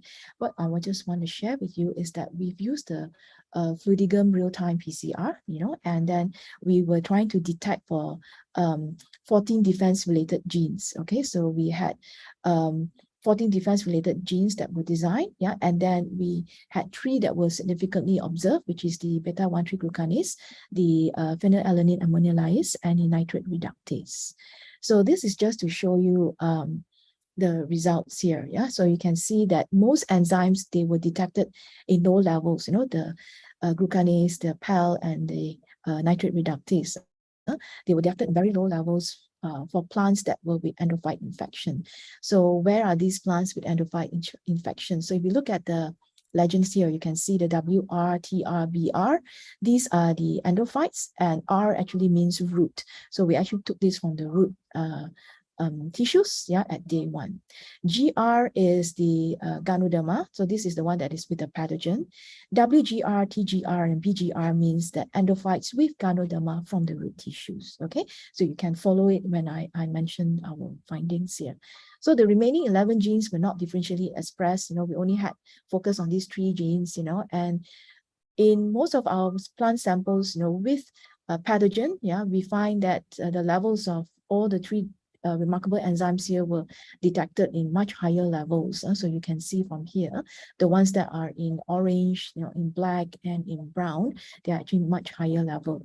Okay, so this just to show, that after some time, the day 1 and this is day 7, yeah, then we see that there's a difference in the expression of the enzymes, the genes that are related with host defense enzymes. Okay, so we can see that after 7 days, the pathogenesis related proteins, the PAL and the nitrate reductase and so on, they were detected at higher levels in different types of treatments now. We have them in TR, which is Trichoderma endophyte, in the roots, and also in GR, which is basically just the Ganoderma in the roots.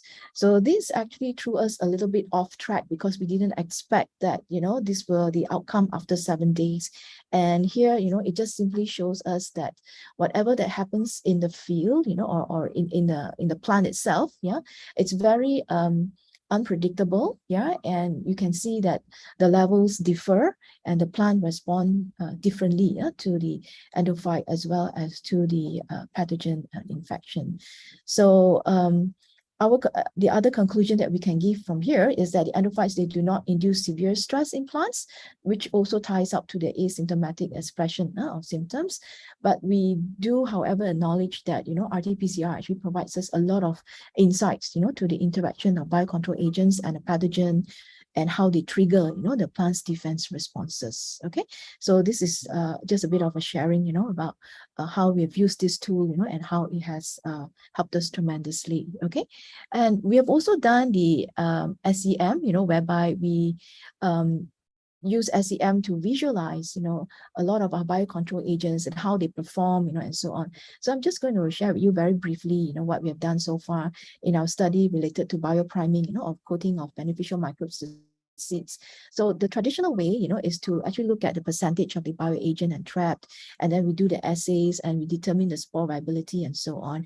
But what we could do, ahead, in the next step ahead, is to actually use SEM to observe how these spores are coated, and this is actually done using the different polymers, on chili seeds. And you can see that different polymers have different efficacy, to sort of coat the spores. These are all the fungal spores. You can see them more evidently in C and E, yeah, compared to B and D.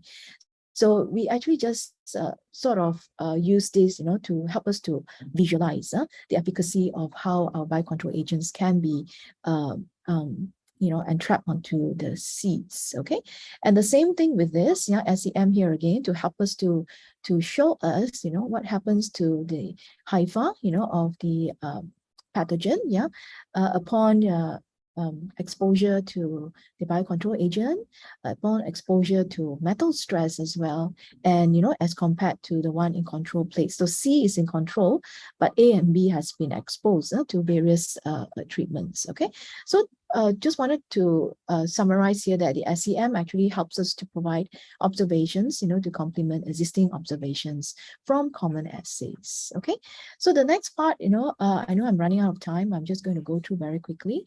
The stress adaptability here, just want to show you that we have found some metal tolerant isolates, and we have looked at them as possible biocontrol agents. So you can see here, we've done some tests, and we determine their tolerance to metals, by looking at their ability to inhibit some of these pathogens, and we have new groups of metal tolerant endophytes, and they are actually from phytoremediator plant. So we actually isolated these from phytoremediator plant, and we found that they are highly useful.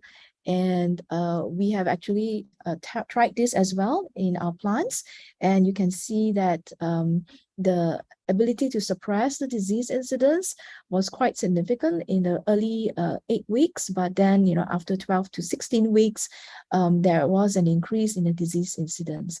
So for us, this is basically an indication that perhaps, we should increase the frequency of application because this was actually done in a single application, and we have not actually seen how it reacts, or how it responds with a more frequent application. But it did tell us that this group of metal-tolerant biocontrol agents, they are quite useful, and we can actually think about, harnessing them for agricultural purposes. Okay, so moving on to bioremediation. Here, just want to show you that biotechnology is in every aspect, of our bioremediation research. But I just wanted to highlight on the use of SEM-EDX and the concept of tolerance training. So here, we use induced tolerance training because the concept of bioremediation is that if you have isolates that have been initially exposed to high concentrations of the particular pollutant, then they will have a higher efficacy, when it is applied to remediate a particular pollutant. So with that in mind, we actually think about why not, we induce tolerance training for several isolates, and we use them and expose them in very high metal concentrations and to see whether or not these can actually lead to greater tolerance. So we did this adaptive tolerance assay, and we tried to characterize this metal tolerance and so on. But then, eventually, we can see these results. You can see that with various metals, the column on your extreme left, this is actually all the control plates with no metals, but the next few columns will show you, varying metal concentrations for aluminium and then chromium and lead. And you can see that some fungus actually, they grow well, they can tolerate, some they don't at all. So when we do untrained isolates, the points on your left here, you can see that the tolerance index is actually very low, but with tolerance training, the points on your right here can actually see that they have a better tolerance index. So the ideal tolerance index is 1. So the closer you are to 1, the better it is, because it indicates that growth under control and growth under metal stress is the same, ideal 1. But as you can see, we actually do have some differences, but the tolerance training, is very much species dependent and metal dependent. Okay, so here just to show you some SEM EDX analysis, just to briefly indicate, the structural changes, to the HIFAR and so on. Okay. And I think probably this is my last section here on the novel compounds. So basically just wanted to show you as well, with biotechnology, we were able to sort of discover new groups of microorganisms that are useful. They are able to produce a lot more different compounds, and we use bio-guided assays and optimization studies to optimize their production. So this was done for one example, which was the endophytic Fusarium polyphoratum, which we isolated from a very humble medicinal plant, the lemongrass. Okay, and it actually has this L-asparaginase production, which is actually an anti-cancer agent. So we discovered new isolates, with new compounds like L-asparaginase, and we optimize their production and we evaluate the efficacy of the extract that was produced. Okay, so we use OFAT, which is one factor at a time, and the RSM model to optimize the conditions, and we determine the efficacy of the extract by testing it on Jagged E6 cell line. Okay, so we found that OFAT or the RSM results were pretty consistent, so we obtained the optimum condition. And we find that the L-asparaginase production actually increased many folds. So you from 16.75, which is a non-optimized condition, to about 22.42, which is under optimized condition. And when we test the cytotoxicity, it actually gives us a pretty good value as well. So this actually shows us, So this actually shows us that the endophytes, we discover new endophytes with anti-cancer properties, and we sort of optimize their conditions, and their efficacy is validated in our bioassays. All right. So to conclude, we find that biotechnology is highly useful. It's very useful for us in our research in environmental micro.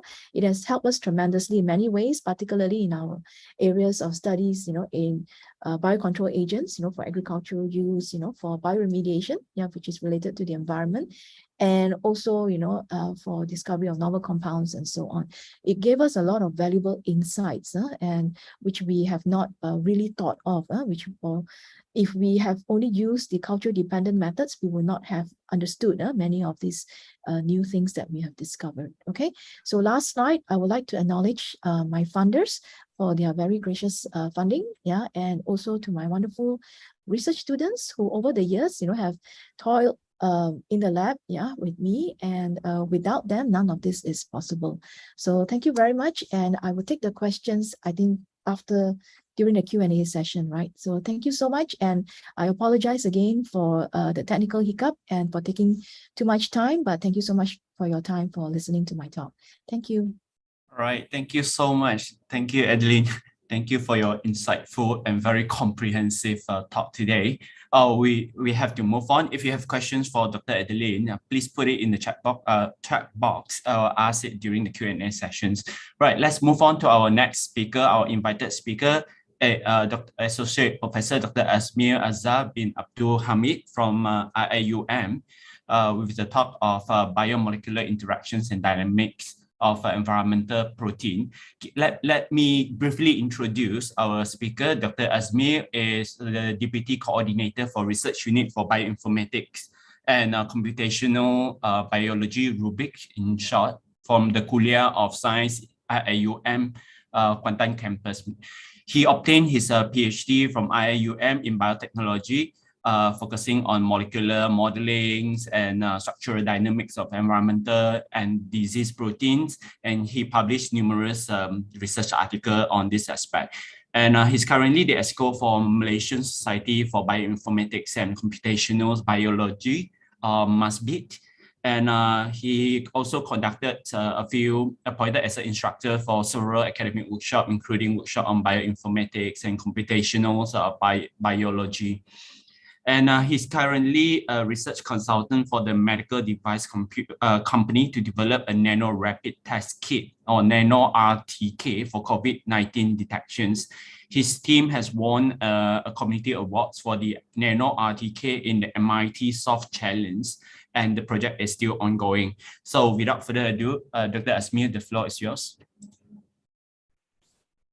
Right. Thank you very much, Professor Dr. Eddie, for the introduction. So let me share my slide first.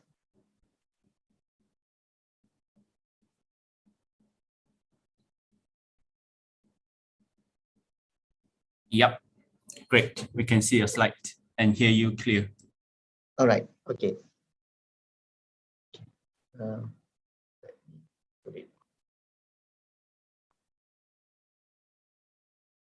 Okay, right. Okay, Bismillahirrahmanirrahim. Assalamualaikum. Good morning. Okay, thank you, Chairperson, for the introductions. And first of all, let me thank Society for giving me opportunity to share my research. Right. So for today, my topic will be on the molecular structure and dynamics of environmental proteins, and then I select one of my research, which is involving a beta glucosidase, and actually this work is a collaboration work between UTM and also my university IIUM. And like mentioned by the Chairperson, my specialization is on molecular modeling of environmental and disease protein. My topic today is specifically on in silico method to explain the degradation potentials of the trichoderma glucosidase. Okay, I'm applying a bioinformatics for research. Normally, I'm combining theoretical and experimental data to produce a high impact research. Okay, so I'm in the Kuantan campus, IIUM. My university, we have 6 faculties of Kuliah. It is a science-based campus. And my faculty of science, we have 6 department, and I'm from a department of biotechnology. Okay, this is my group. Okay, this research unit called RUBIC, or Research Unit for Bioinformatics and Computational Biology. We are working closely with MASBIC. It is a national academic society for bioinformatics and computational biology. Okay, most of the team members here are doing structural bioinformatics. We also providing training workshop and also community engagement project. And we do have a research bioinformatics facility. This is dedicated for biocomputing studies. Okay. So today, I just want to share you on the my research on environmental protein called beta-glucosidase. It is produced by Trichoderma harzianum. The strain is a T12. Okay, before this, I have studied on environmental protein, haloacid dehydrogenase from rhizobium. This protein is actually degrading herbicide pollutant in the environment. So for today, the subject of research here, glucosidase, I use a bioinformatics tool. I study the dynamics of the beta-glucosidase, okay, to elucidate the interactions to the fungus cell wall. So the role of this enzyme is to disrupt the cell wall of pathogenic fungus, Macrophomina faeculina. And the class of this enzyme is actually hydrolase, is perform hydrolytic mechanism, right, to degrade the component of the for example, the component of the cell wall. Okay, so for the introduction, Macrophomina faeculina is a pathogenic fungus that cause charcoal rot disease on more than 500 species of plants. Okay, this include the agriculture important crops such as corn, sunflower, cotton, and also soybean. The infection is worsened by the fact that this fungus is well spread due to environmental changes such as drought, and promote the reaction of this fungus to penetrate its mycelia deeper into the host in search of nutrient. Okay, so this is the current problem. Fungicide application harm our environment and disturb the equilibrium of environment. So as you can see, by using the fungicide, it actually develop a fungicide resistant strain, reduce beneficial soil microbe activities, and also create imbalance in microbial community. And this beta-glucosidase produced by the Trichoderma harzianum is actually feasible to use as a greener alternative to chemical fungicide for control of Macrophomina. Sorry. Okay, the understanding of recognition mechanism may lead to improving biological agent by genetic engineering for the growth inhibition of phytophotogenic fungus. So in this study, computational biology and protein simulation were utilized to predict the possible binding mechanism, as well as illustrate the favorable interaction between the glucosidase and the cell wall component of Macrophomina. So this is the established mechanism for beta-glucosidase. Okay, so the GH1 family of glucosidase undergo the catalytic mechanism, the retaining deglycosylation. So the mechanism starts when the glycosidic oxygen of the substrate is distorted by the general catalytic residues before the nucleophilic attack of the anomeric carbon by the nucleophile. And then the water molecule is then attacked by the general acid base, leading to discharge of nucleophile, and the configuration of the anomeric carbon is retained.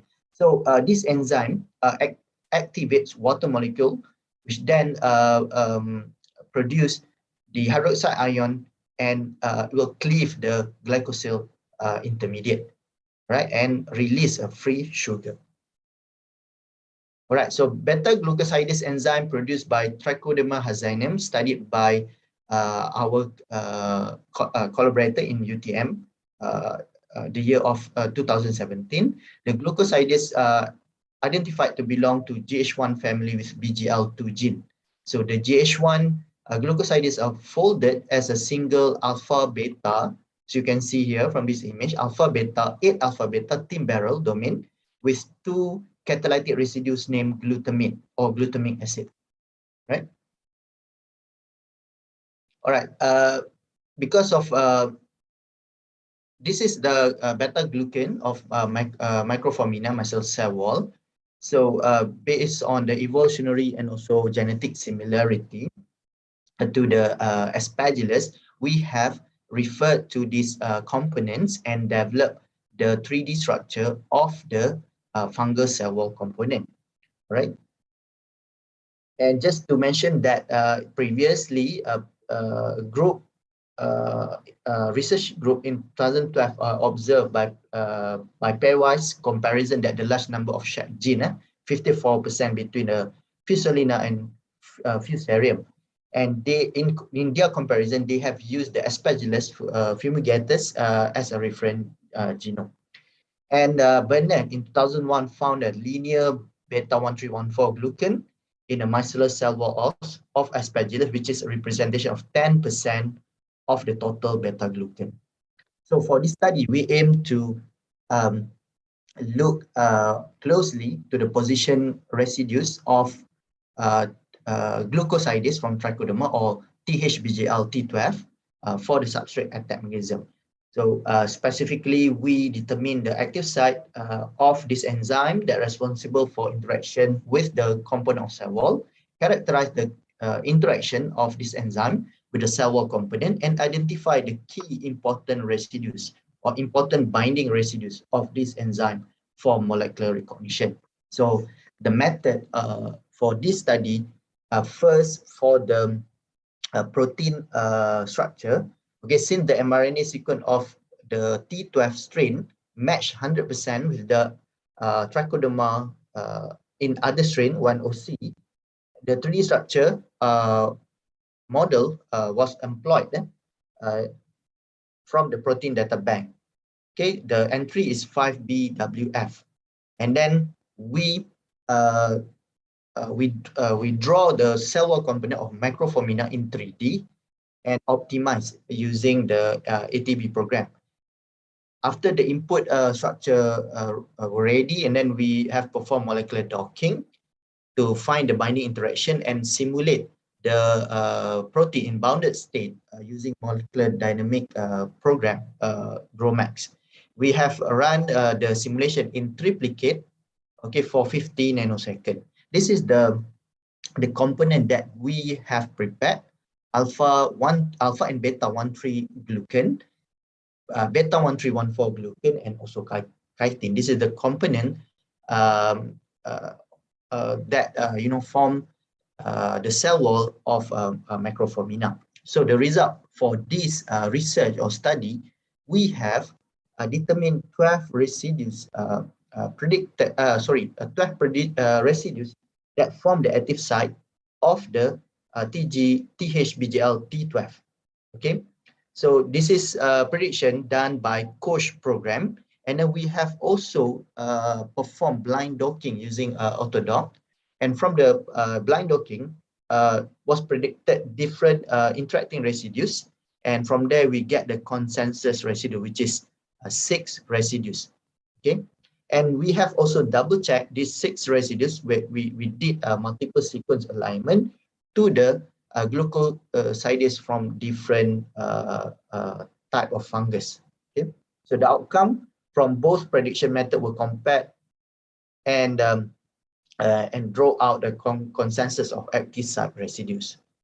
Okay, once we have determined the active site, 6 important active site residues of the glucosides, we have performed specific docking, okay, with this cell wall component.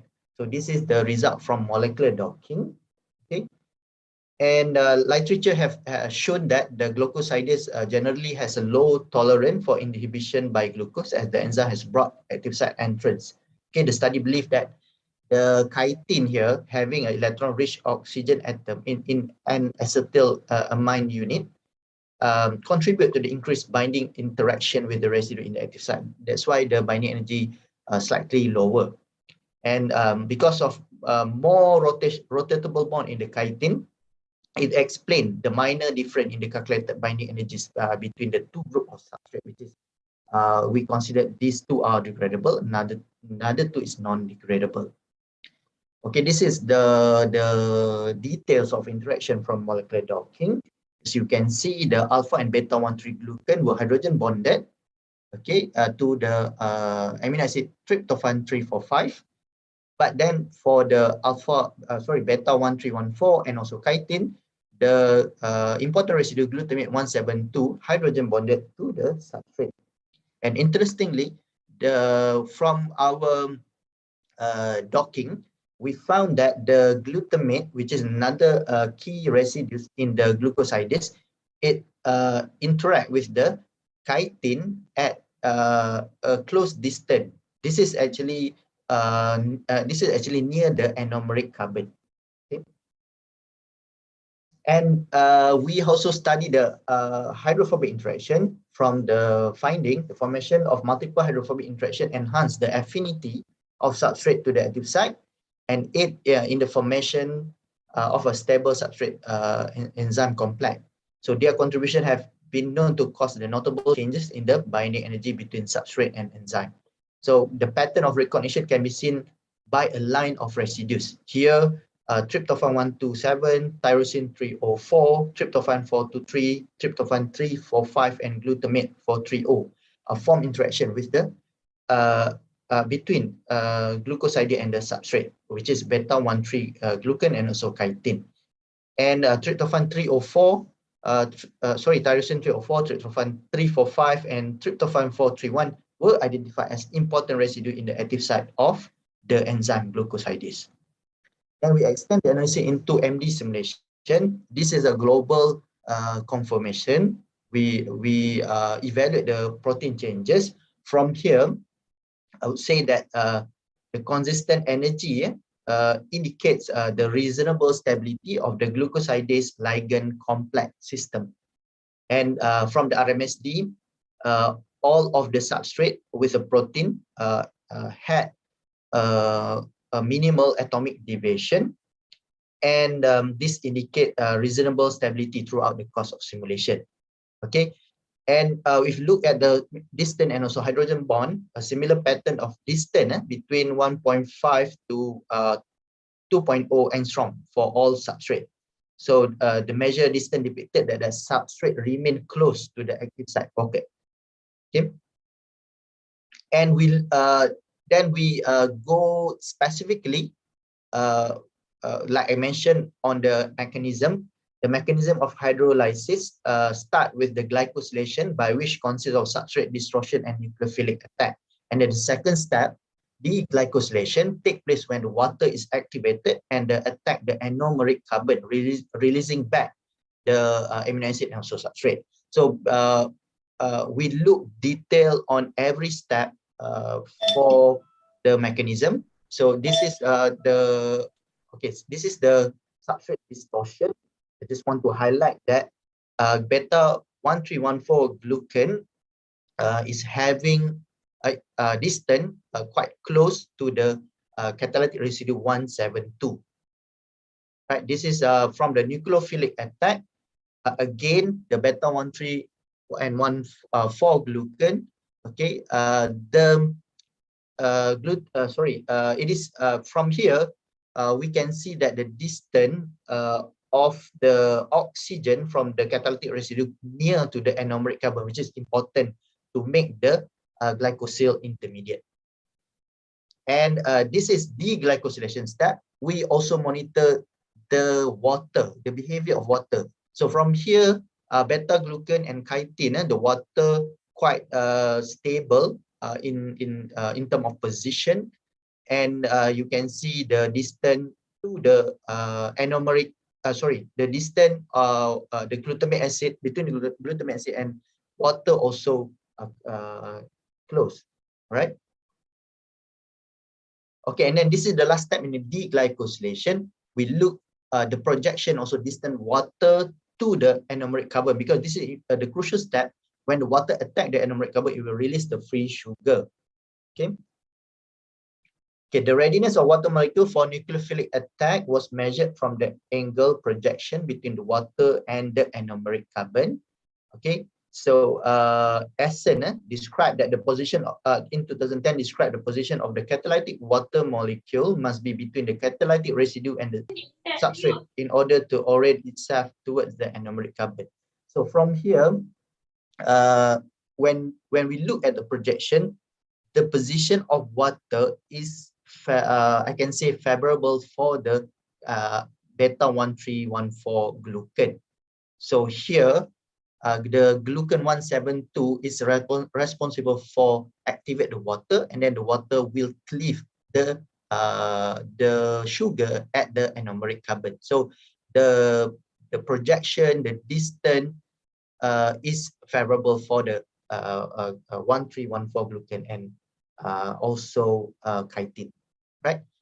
And we also look, we also calculate the binding energy, binding free energy. From here, the MMPBSA calculation data, all the four compound give negative binding energy in the last 25 nanoseconds of the simulation.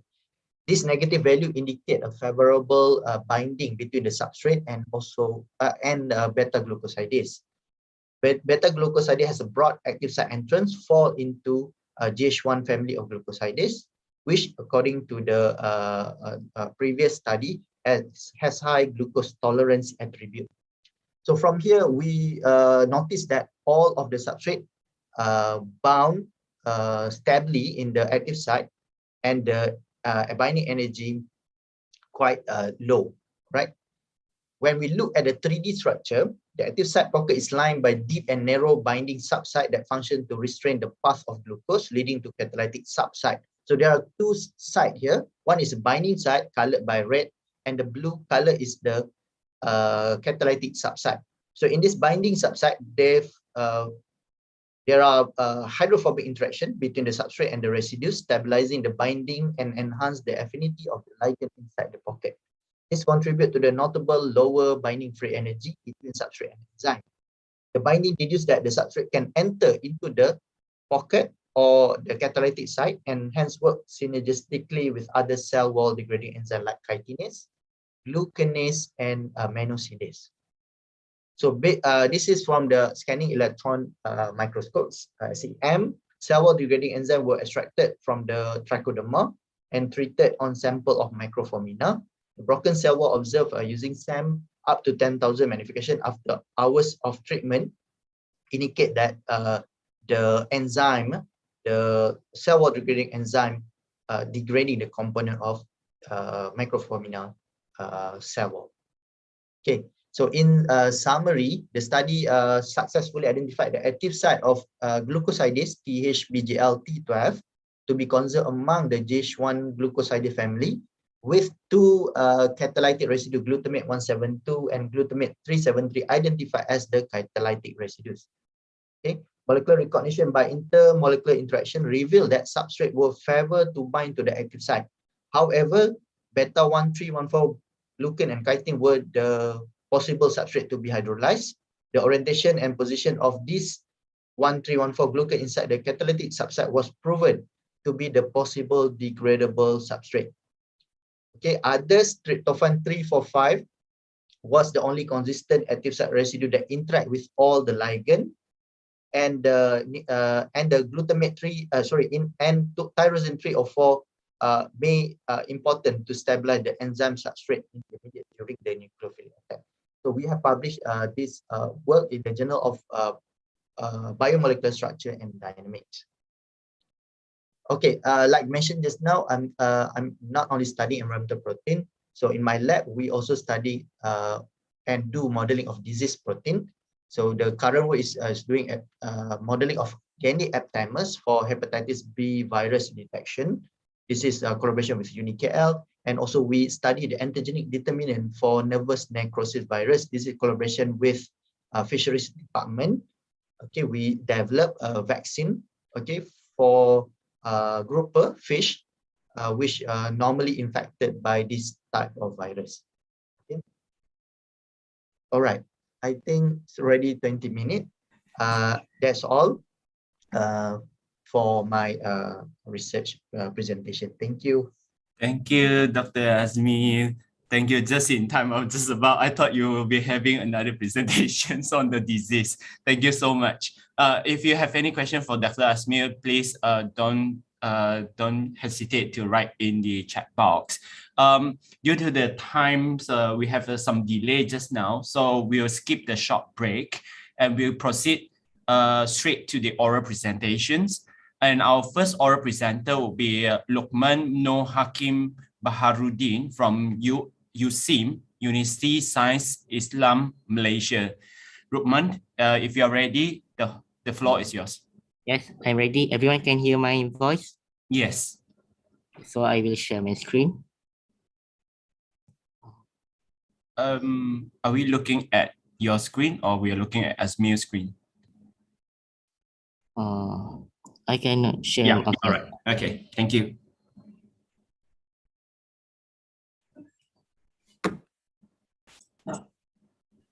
All right, you have 10 minutes. I'll give you a signal at 8 minutes and you have to wrap it up in the final 2 minutes, right? We haven't seen your screen yet. Oh, you cannot see my screen. No. You have started screen sharing. Yeah, now we can see it now. Okay. Okay, you might want to go back to the first slide. Yeah, okay. I will start. Yes, thank you. Bismillahirrahmanirrahim. Assalamualaikum and hello. My name is Luqman Noor Hakim bin Baharuddin. I'm 18 years old and I studied at College Genius Insan, University Science Islam Malaysia. And now I'm waiting for my SPM result that will announce on this 16 June. So now I will present my research presentation entitled Phytochemical Screening and FTIR Spectroscopy on Fruit Extracts from Peperomia pellucida leaf. This research was guided by Dr. Rahayu Ahmad, Dr. Ikhwan Ngadi, and Dr. Liana Amalina Adnan from University Science Islam Malaysia. First of all, I will introduce my research to all of you. Peperomia pellucida, or Malaysian called Serracina, is a slender herb reaching 30 to 50 centimeter in length with straight and succulent stems and is cosmopolitan in distribution. The study was conducted around University Science Islam Malaysia USIM. Peperomia pellucida is one of the wild herbs which can be found around the green area of USIM building.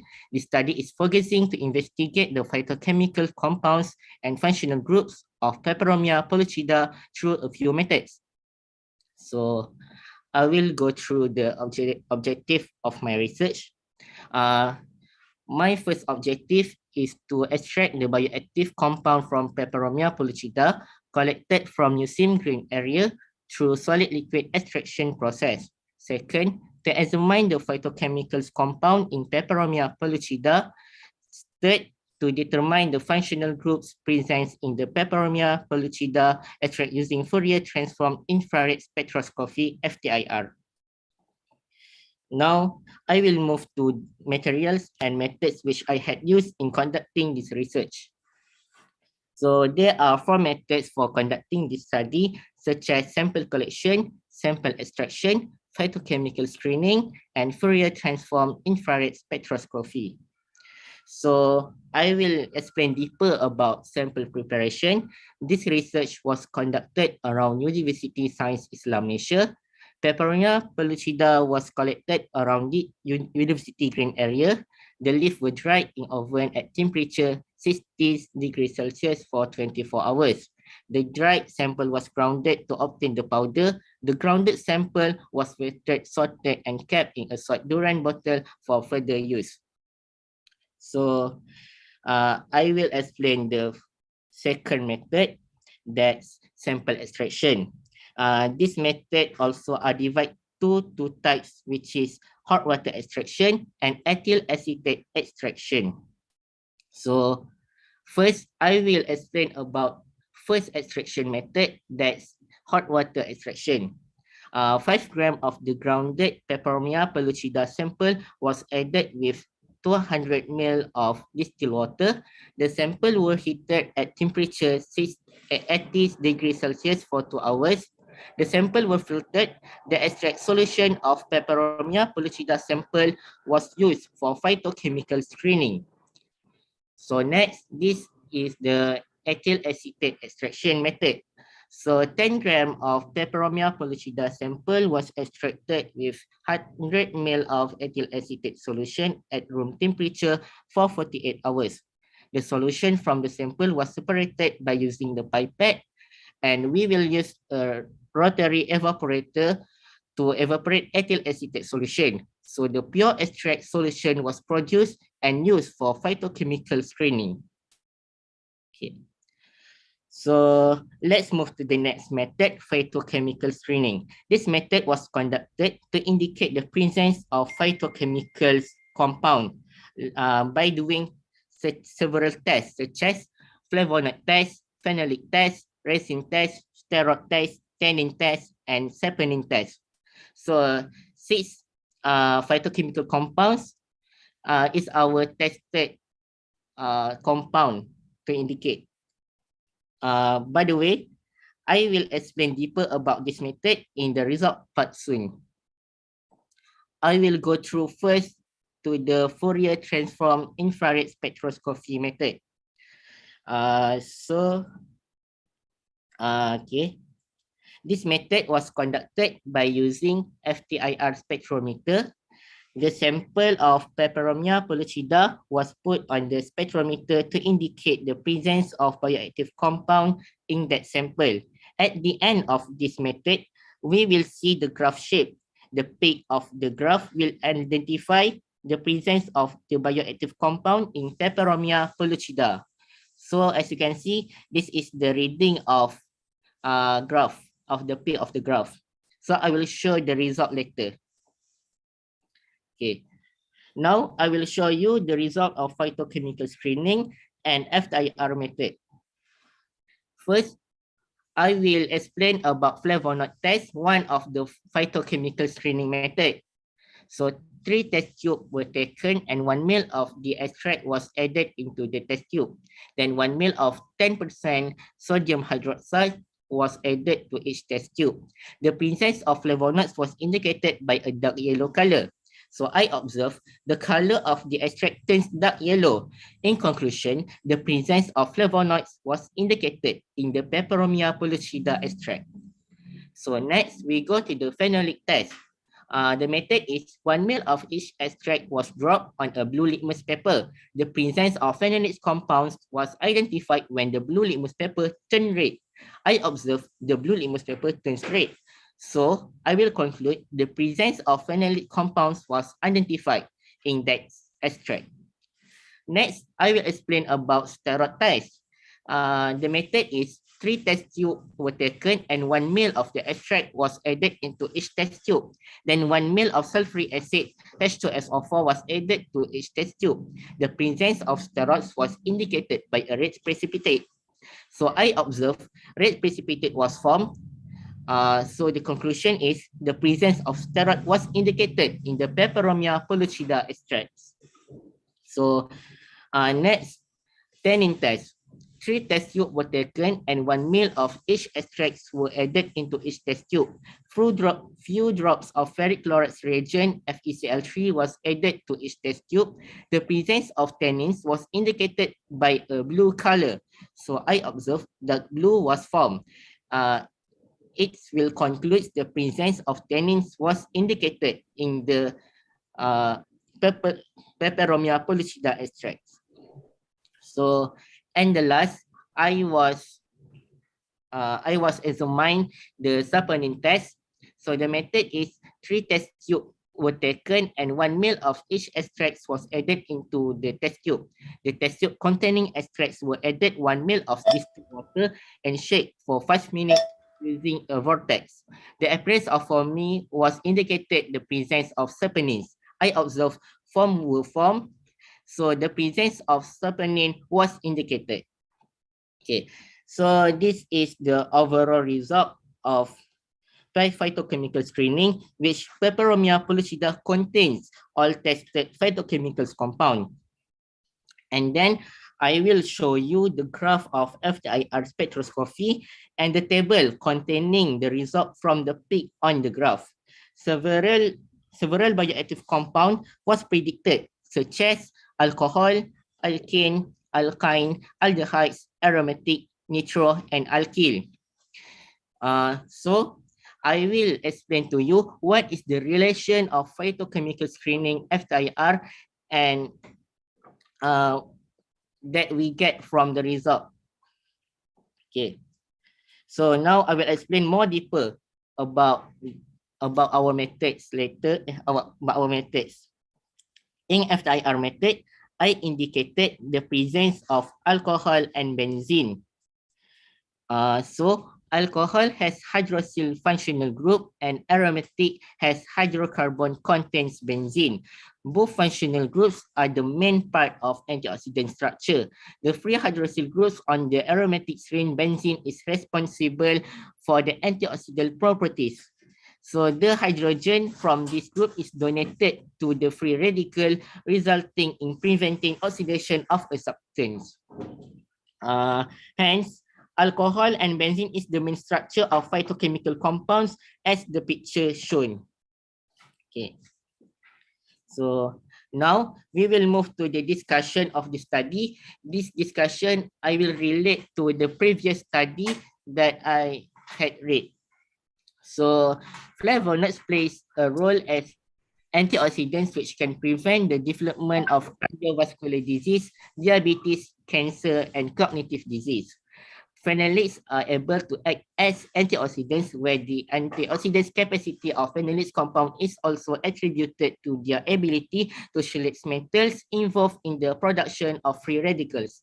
Resins can be used in pharmaceuticals and cosmetic preparation and in functional foods due to their antioxidants effect in all substrates. Secondary plants metabolites such as flavonoids or tannins can be also involved in complex system of antioxidants defense. Saponins had strong superoxide radical scavenging activity. The findings that all the steroid tested estriol is the most potent antioxidant is intriguing. The identification of phytochemical compounds via FTIR spectrometer supported the finding from the phytochemical screening which detected the presence of phenols, resins, steroids, tannins, saponins, and flavonoids. So this is the discussion that I made the reference for my research. So I will conclude the phytochemicals compound in Peperomia pellucida were flavonoids, steroids, tannins, saponin, phenolates, and resin. The major functional group that I was identified were hydroxyl group, alcohol, alkanes, benzoate compounds, aromatic, aldehydes, and alkyl. FTIR spectroscopy acts as a quantitative analysis which supported the findings in phytochemical screening. The presence of flavonoids, steroid, tannins, saponins, phenolates, and resins in the extracts indicates Peperomia pellucida as a source of antioxidants. So that's all from me. All right, thank you so much, Lokman. Good luck for your SPM result. Hope you get flying colors. All right, let's move on to our next speaker, Ms. Mastura Sani from Our next speaker is Ms. Madhuri Baratistasan from Quest International University, Malaysia. Hello, can you hear me? Yeah, I can hear you. Yeah, great. I present my slides first. Yeah. You have 10 minutes. I'll give you a signal on the 8th minute. Would you want to share your video as well? Turn on your video so that we can see you. Okay, sure. Thank you. Are you able to see me? Yes, we can see you and your slide. Thank you so much. Can you hear me? Oh, it's yours. Okay, can I start? Yes, you may start now. Okay. A very good afternoon. My name is Madhuri, as you can know. I'm a postgraduate student from Quest International University. Today, I would like to share a portion from my research topic.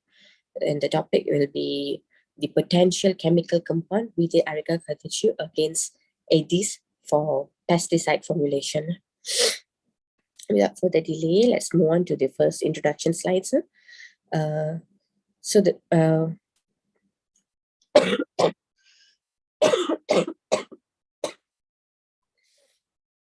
to control on the dengue cases during the pandemic session, whereas there's a lot of dilemmas going on about COVID-19 nowadays, well, there's a significant why we need to control on the dengue cases. So as you can see, the outcome of WHO, there's an estimation of 100 to 400 million infection each year. There's estimation.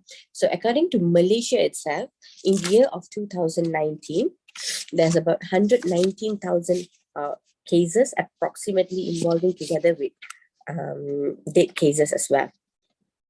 But interestingly, in the 2021, the cases of dengue has been reduced. But as you can see from this table, it's a correlation of what if human stays at home. Does it reduce the cases of dengue or it increase the cases? So as you can see from this chart, it's actually decreasing. But however, if we open back the system, I believe it will increase as well. So all these dengue cases are because of these two mosquitoes, which involve Aedes aegypti and Aedes albopictus. Whereas these mosquitoes, the virus that carries by this mosquito is a dengue virus, which the dengue virus even couldn't find a proper control method to eradicate the virus until today. So when we move on to the public health measures, now we are controlling these mosquitoes by chemical fogging, insecticide usage, but where it is also developing a lot of pollutions, like for environmental pollution, and also these vectors are developing resistant towards this insecticide and fogging due to the long-term exposure. There are a few publication evidence under the tier 1 papers where it shows the insecticide resistant. Oops. Yep. You're back. I was missing, is it? You can't see my slides, is it? Yeah, we can see it now. Thank you. Okay, sorry. Okay, so this paper shows that there are development of resistance in Selangor as well towards the pyrethroid and DDT, which lead to the long-term exposure as well. But where it makes them to use other chemicals, which even cause environmental pollutions. Due to this issue, we came up with a solution, not to say 100% solution, we are still working on the progress for the bioinsecticide. But many people may ask, why bioinsecticide, right? So bioinsecticide usually are very environmental friendly and also able to control the infections and pollution as well, where the compound we found in bioinsecticide will help to control the dengue cases as well. So that is why we choose this plant.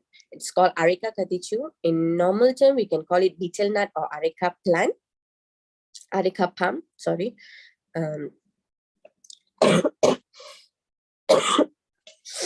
It's a native plant you can find around in Malaysia as well, and very, very easily accessible, a very common plant. So move on to the hypothesis. The Areca catichu lean plant in its extract could be efficacy towards the larvicidal and adulticidal, but very brief studies has been conducted so far. So however, it should be effectively on the activity depends on the concentration of the extract. So we must see whether the concentration is suitable or not. So move on to the objective. To identify the chemical compound of Areca catichu via extraction. So we'll be conducting a methanolic extraction and acetonic extraction. So move on to the methodological part. So as you can see the methodology flow, first we are grinding the nut into powder. Then we are moving on to the maceration process, which we soak a respective amount of powder for 7 days in methanol and acetone separately. So in order to get the crude extract, we will be using rotary evaporator to evaporate it out, and then the remaining crude will be drying into powder bag. So in order to run for the analysis such as GCMS, we'll be diluting it back. to the suitable concentration.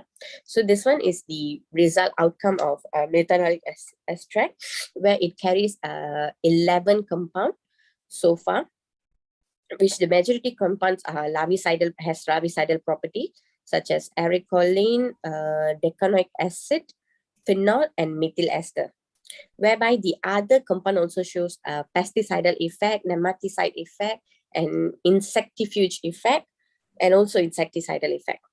So as we move on to the second slide, it shows the second result components of 24 components for acetone extract. As a preliminary result, and this carries a lot of larvicidal effects and antibacterial effect, adulticidal, pesticide, and there are some still unknown. So this is the chromatogram of GCMS for methanolic extract, and this is for acetonic extract, where we can see that these components, as you can see, these components, they have some specific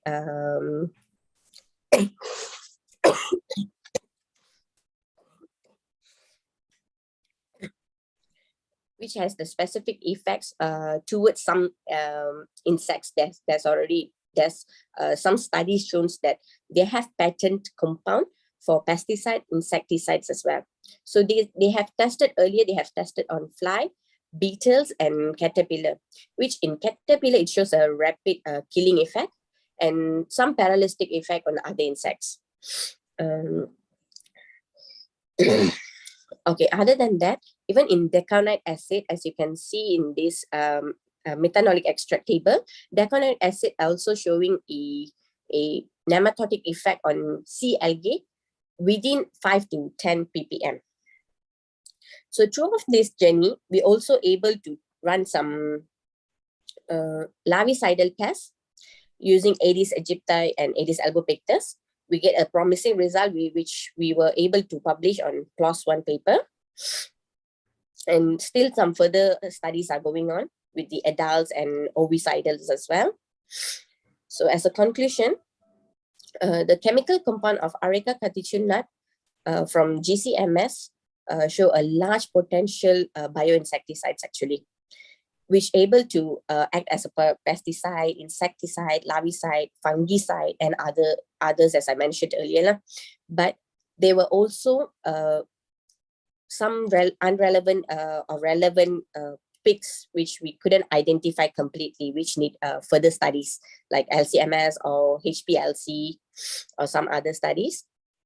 So if this investigation is successful, we can involve in the idea of developing drugs and pesticides as well. So at last, I would like to use this opportunity to thank the Ministry of Health Education, Higher Education, for the Fundamental Research Grant Scheme, my university, Quest International University, University Malaysia Kelantan, University Science Malaysia, and Vector Control Research Unit at USM, and all the staffs who supported me throughout this journey. Thank you. All right, thank you, Madhuri. I hope you get well soon. All right, can you please stop sharing your screen? Yeah. Right, we'll move on to our third speaker, Ms. Mastura Sani from University Technology Sarawak. Mastura. Yeah, you may share your screen. We can see your screen now. Can you say something, just in case? Can you hear me? Yes, we can hear you loud and clear. Okay, all right. You can go to the first slide. All right. Okay, and slideshow. All right, thank you so much. The floor is yours. You have 10 minutes. 8 minutes, I'll give you a signal. Okay, Assalamualaikum and good afternoon. My name is Mastura Sani from University of Technology Sarawak. Our university is located in Cebu. So my study is about the detection of genetically modified soybean in Sarawak by using polymerase chain reaction, the PCR. Okay, so as we know that the soybean is among the best source of plant-based protein because it has high level of protein content. So soybean can be found in various food products. For example, tempeh, soy sauce, oil, miso. Even we eat soybean as snack, which is edamame. All right. But then even though Malaysian consume a lot of soybean, but then there are no commercial cultivation of soybean in Malaysia. Actually, Malaysia import 80% of soybean from US, and 94% of this soybean is actually GMO. So soybean actually are created to make this organism resistant to disease and pests, and make the organism to tolerance to herbicide, or make them to adapt to stress such as extreme temperature, salinity, or acidity of soil. So most of the genetically modified organism is constructed to contain these four important elements, which are 35S promoter, the NOS terminator, the kanamycin resistant marker gene, and also EPSPS. So this element is constructed to incorporated at the beginning of the transgene and also at the end of the transgene, which is the 5th prime and the 3rd prime of the transgene in the plant genome. And then as July 2021, Malaysia has approved and approved for import and market release 11 events of genetically modified soybean for food, feed, and processing in Malaysia. But then, even though Malaysia has approved this 11 event, but then some of the GM products are not labeled with claim, and this has increased the public concern because this GMO have a potential effect on human health. And the research of this detection has been conducted in Peninsula, Malaysia, but then the research is carried in Sarawak. So the objective of this study is first to extract the genomic DNA from raw soybean that is purchased from 4 main cities in Sarawak, which is from Kuching, Sibu, Bintulu, and Miri, by using commercial DNA extraction kit. And then subsequently, this DNA is used to perform the polymerase chain reaction by using specific primer that targeted for the CMV35S promoter region. So this is the sampling location where we sampled raw soybean from Kuching, Sibu, Bintulu, and Miri. Sarawak is very big, so that's why we only sample from these 4 cities. There are 20 sample raw soybean that are purchased from the grocery store and also from the supermarket. So this is the flow chart of the methodology. The purchasing of 20 raw soybean sample, and then we extract the soybean sample to get the DNA, and then we proceed to the PCR by using specific primer. This is the primer sequence, 35S promoter forward and reverse, and then we analyze the PCR product on 3% agarose gel, and then to confirm this band, we send the band to the first base for the nucleotide sequencing. So this is the result. So as you show in this figure, the C here is actually the negative control, and len 1 here to 4 is actually sample from Kuching. Len 5 to 7 is soybean from Bintulu, and len 8 to 10 is soybean from Sibu.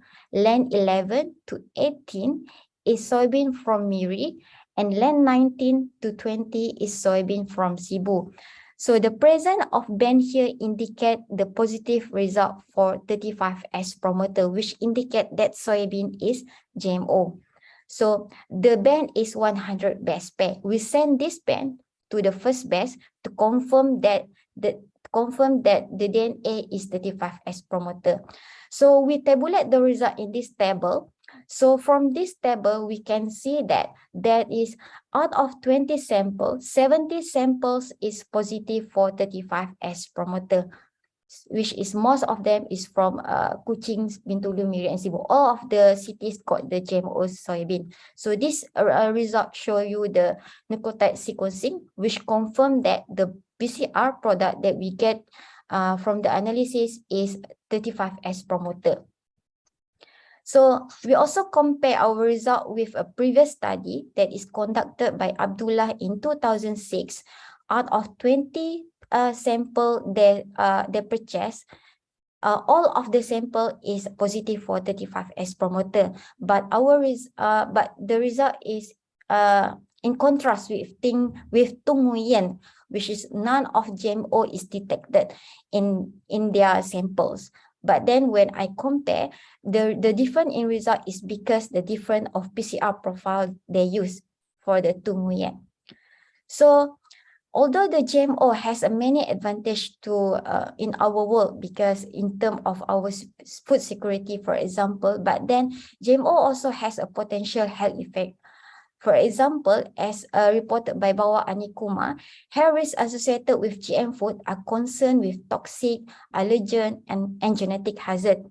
And Ho and his friends reported that the 35S promoter is actually a recipe to disaster, okay? Because the 35S promoter could recombine to activate dormant virus, create new virus, and cause cancer by the overexpression of normal genes. And GM food may cause toxic effects such as hepatic, pancreatic, renal, or reproductive effect, and may alter the hematological and biochemical and also immunologic parameter. And for the soybean that has created to be glyphosate resistant, actually when they are planted, they can it will leave the degradation products such as AMPA on the crop and also on the soil, water, and also in the environment. In 2015, the WHO has classified the herbicide glyphosate as probably carcinogenic to humans. So for the conclusion, so out of 20 samples we examined, there are 70 samples soybean are positive for the presence of CMV35S promoter sequence. So this PCR, the PCR by using the specific primer for 35S promoter is a fast, low cost, sensitive, and specific to detect the presence of the transgene in food sample.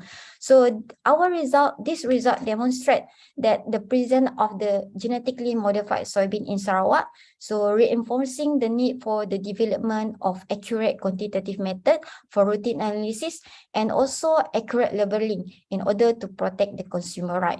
So for the recommendation for the next study is to perform the PCR to screen the genetic elements such as NOS terminator and also the EPSPS. Thank you. That was for me.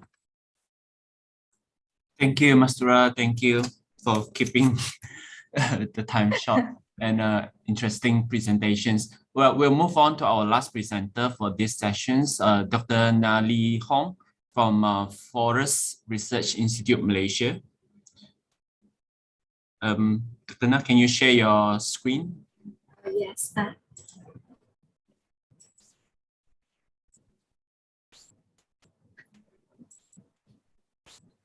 All right, we can see your screen, we can hear you. All right, you have 10 minutes. I'll ring you at 8 minutes.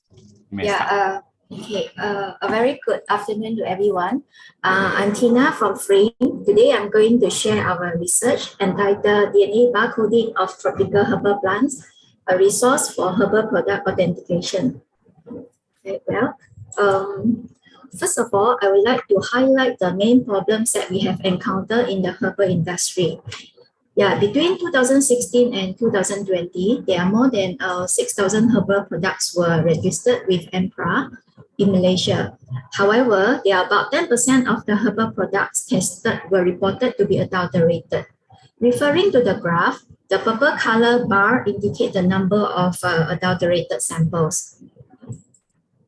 Adulteration can occur due to misidentification of herbs or intentional substitution with synthetic drugs or inexpensive herbs. In Malaysia, herbal products associated with the claim of sexual enhancement, pain relieving, and slimming, they are subjected to adulterant screening in EMPRA. For example, they'll be tested for steroid, anti-diabetic, slimming agents, and so on. At the moment, mostly chemical-based adulterant screenings are used in EMPRA. Therefore, other methodologies to authenticate plant species is something very much in demand from the marketplace. In fact, the problems of adulterants were not only reported in Malaysia, it happens worldwide.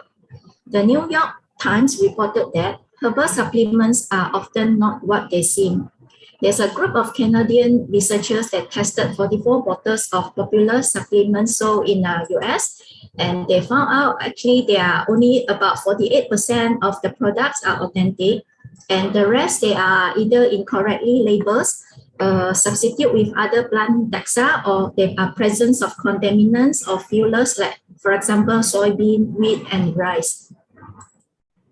Okay, as a fundamental step to confirm the quality of herbal product is through species authentication. In FREEM, our researchers have undertaken some research on microscopic, and chemical analysis to authenticate the plant species. And in this study, we use DNA barcoding methods. We use DNA barcoding method to supplement the conventional identification methods. So what is DNA barcoding methods? It's actually a diagnostic technique for species identification or authentication using a short and standardized DNA regions. For example, if we are given a unknown leaf samples, we can extract the DNA and generate the DNA barcodes. The barcode is a very species specific, which allows us to identify the true identity of the unknown species. But before we can apply this barcoding approach, we need to establish a reference DNA barcoding database. This DNA barcoding database is actually a library of DNA sequences for various plant species. Well, how are we going to use a DNA barcoding authentication system to check the identity of query samples? First of all, we have to generate the barcode for the query samples. Subsequently, the sequence will be searched through our database search engine for the assignment of the identity. As a result, it will provide the percentage of similarity if we use a similarity blast in this case, and it will show, like, for example, 100% identity with Tongkat Ali here. Or else, it will generate a phylogenetic trees to reveal the nearest distance based on these NJ methods. Well, there are three specific objectives in this study. First is to generate a DNA barcoding authentication system, or we call it Malaysia Barcode of Plant, MyBOP. So the second is to develop a guideline for extracting DNA from herbal plants, or for herbal products, sorry. And third is to authenticate herbal products in Malaysia using the generated MyBOP system. Okay, in the study, we have selected 112 commonly used herbal plants in Malaysia based on Malaysian herbal monograph. Here, I'm going to show a record that we did for one of the herbal plants, which is Fanaria macocapa, which is a Macota dewa. For a species, we make sure we collect at least 5 samples from various localities to capture their natural intra-specificity. And the collected vouchers were checked and verified by our botanists, and the DNA was extracted and kept in our DNA bank. As for the barcode selection, we have screened through various potential chloroplast DNA markers and analyzed their discrimination power. In this study, we are using multi-gene tier approach, where RBCL is used as a core regions, while TRH, PSBA, and IDS2 were used as a second tier region. By using this approach, we are able to resolve or discriminate 100% of our plant species in the database. All the generated barcodes are compiled in a systematic way in our MyBOP database. And the efficiency of the database were checked using a similarity plus, phylogenetic tree, and also barcoding gap. As for the first output, we have successfully established the MyBOP system. This is actually one of our in-house database system that enable us to store our sample records, images, and barcode sequences in a systematic way. Besides, the system also allows us to perform some simple analysis, for example, like identification blast, sample comparison, construction of phylogenetic trees, and so on. In the herbal industry, medicinal plants, they are traded both as a commodity and also in a process and the final products, including powders, capsules, and also extracts. So here we'd like to show the second output, extracting DNA from herbal products. We have conducted DNA extraction for various types of herbal products in the market using 6 different extraction protocols. And overall, the Kaijin DNA Easy Plant Mini Kit yielded the highest amplification success rate. Sorry. Okay, so in the study, we are able to obtain almost 100% of good quality DNA from dry and also powdered samples. However, low DNA recovery was observed in most of the processed herbal products. Well, for the third output, authenticity survey of herbal products in Malaysia. In the study, we have purchased 30 different types of herbal products from local retail store and also pharmacy for the testing. So our result shows there are 57%, around 57% of the products were authentic in Malaysia, whereas there are about 10% of the products were substituted with other plant taxa, and about 7% of the product were contaminated. We are unable to retrieve DNA from about 27% of the products. In here, we would like to highlight that there is a need for improved methodologies to recover DNA from all those highly degraded or processed herbal products. So at the moment, we are working with the meta barcoding approach to solve the problems.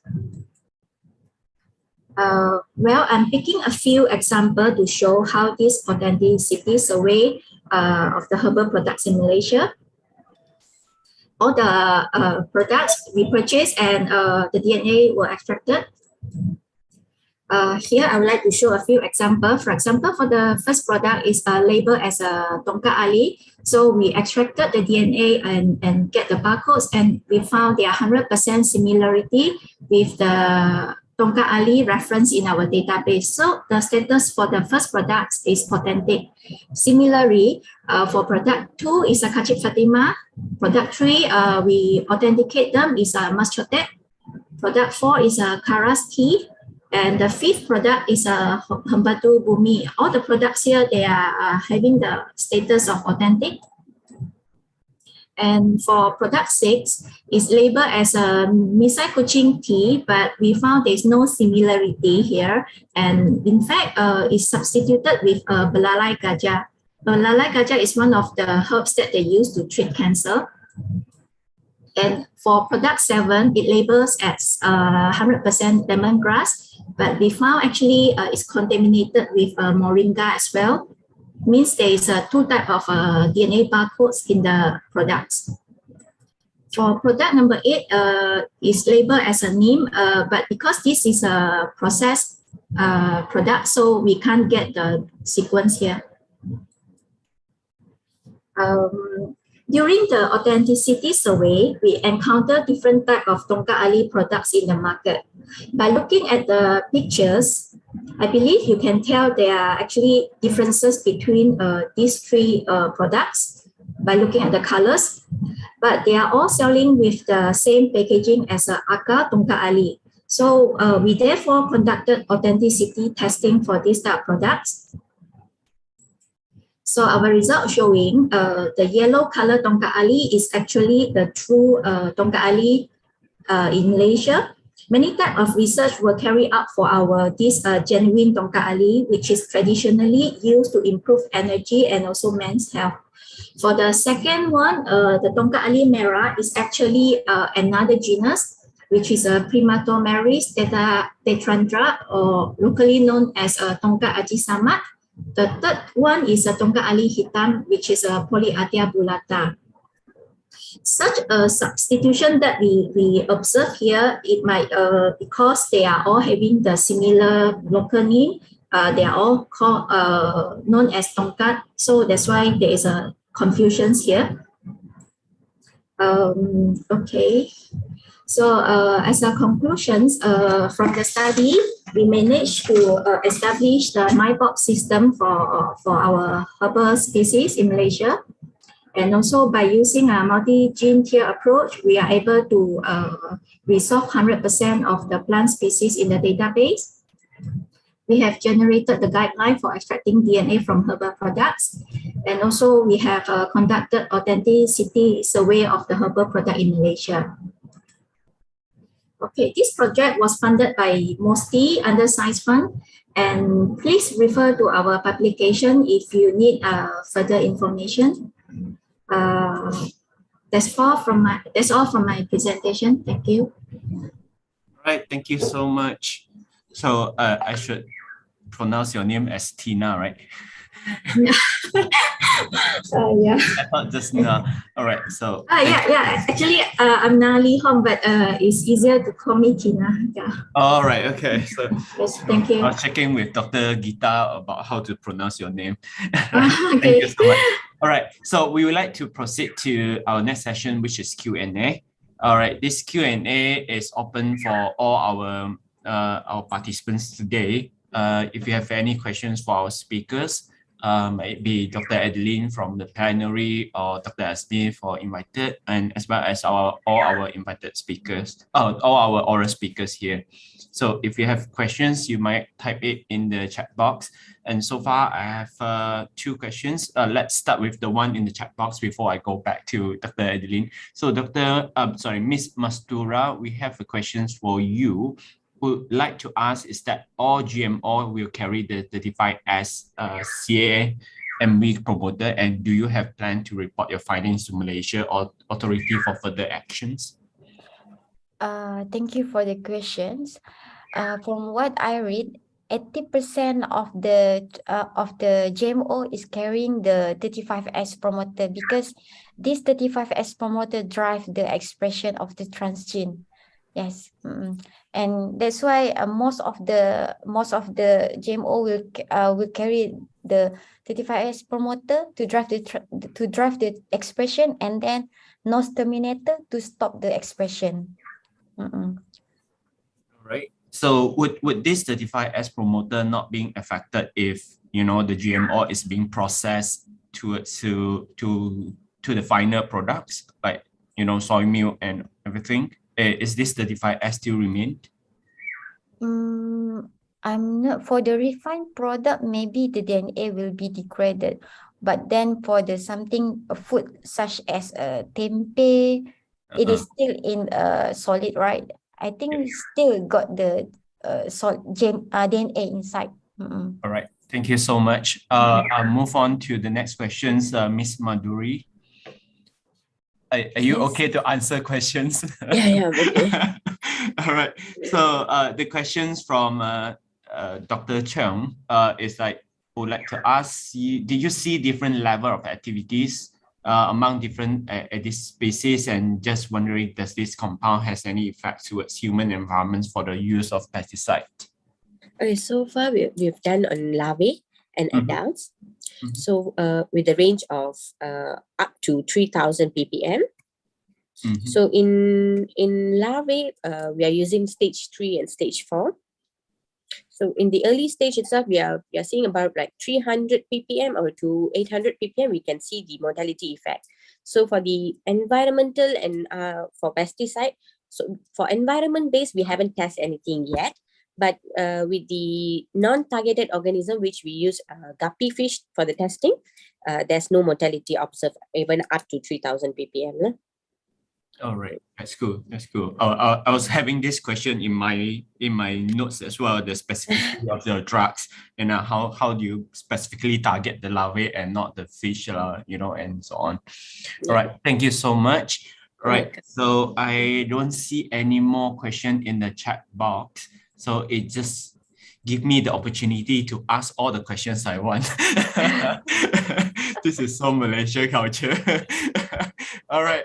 I have the first questions to Dr. Adeline on the questions like Malaysia is well known for the rich biodiversity where many of our natural environments and the jungle are not studied fully for the beneficial microbes. And you presented there are so many biotechnology tools that can be used, and even you presented some interesting findings, and based on your abstract, you use just all these tools to come up with a really interesting study.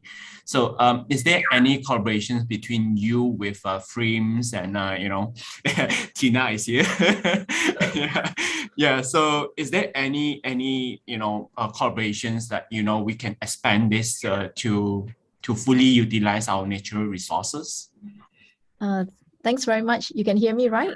Yes. Yeah, okay, that's great. Yeah, so thanks very much for your comment, Dr. Eddie. And I actually really do look forward if there's any potential collaboration. But I think our limitation here is mainly because of the funding. I think the funding here actually dictates that you must have some form of application, for your work. So in that sense, our focus has sort of been shifted to a rather niche area, or maybe, in a way, we sort of know what we want to target, rather than going through the whole biodiversity profile and so on. But we pick on certain things that we see has that potential for application. And then, we work from there. So although ideally, I do want to have a better networking and collaboration, to sort of profile what we have in the environment and sort of to look at what are their potential users and so on. But I would have to admit that I am quite limited with the funding and also I think the capacity to perform this kind of work, because I think you need a really big group, and with really good collaborators to do this. So I do look forward to any potential collaboration. I'm very happy and open about it. But at the moment, not at the moment for me, in the sense that I've not done that yet. Yeah, I saw Tina is laughing and smiling away. So maybe Tina can enlighten us with some funding from Frames. Or I mean, this could be a beginning for many collaborations. Like Frames is also very working on all these natural resources. I think the biotechnology tools not only limited to all these tools that you presented previously. We also have bioinformatic tools like Dr. Azmil presented. Well, it just remind me of all the project I did during my master's, all the dynamics, structures, and identify the enzyme binding site is really challenging.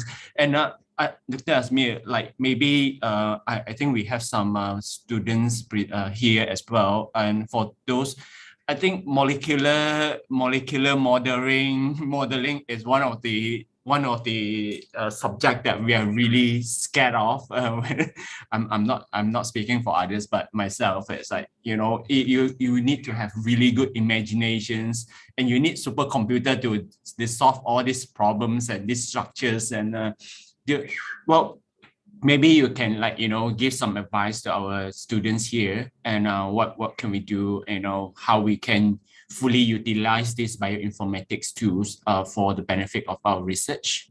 Okay, thank you, Dr. Eddie. Okay, so for bioinformatics, actually in my university, we don't have a program for bioinformatics, but we have a team, that integrate bioinformatics and computational biology in our research. And we currently we are doing bioinformatics to enhance the interest of school students for STEM. So I think I should give advice to students, so they can use bioinformatics not only research, but they can integrate science and art together, so that they can explain many things, including the latest current pandemic. Okay. Yeah. Yeah, I saw from your CV as well, you mentioned about using these technologies to come up with the Nano RTK, which you win some awards for that, and the project is still ongoing. Do you want to review something? Okay. Or it's still not, it shouldn't be reviewed at all? Okay, actually, my team in IUM, we work with a company that developed Nano RTK to detect COVID-19. Our aim that time is to detect the coronavirus, okay, and to help government so that they don't, rely on the PCR method. So I are actually invited by the company to do modeling because they plan to integrate bioreceptor on the sensory element. So my job that time is to make sure that the bioreceptor that used in the device will still detect not only the wild type versions of the virus, but all the variant that emerge. So my experience during the kit the development of the kit is I work with IMR under NIH, and I analyze all the variants that emerge, including the VOC in Malaysia. It's quite interesting. I help the company to choose the right bioreceptor to target the virus. Okay. Well, hopefully this platform will be established in Malaysia for the next pandemic. Touch wood. Hopefully there's no next pandemic. We have enough of pandemic now. All right. Yes, so I have one last question. I think Lukman is not around. So I have one last questions for Tina. All right, I'm just going to call you Tina now since you introduced yourself as Tina. All right, and the DNA barcoding, is the system available and open for general scientists, or it's just restricted to frames only? Actually, we built the system for our own use because at the moment we have barcoded like for more than 700 of the plant species. So that's why we need a very proper system to keep all our barcodes, our data, all the images in a systematic way. So at the moment we don't open for public, but we just open it for our funder and and also some of the stakeholders. And collaborator. Yeah. Okay.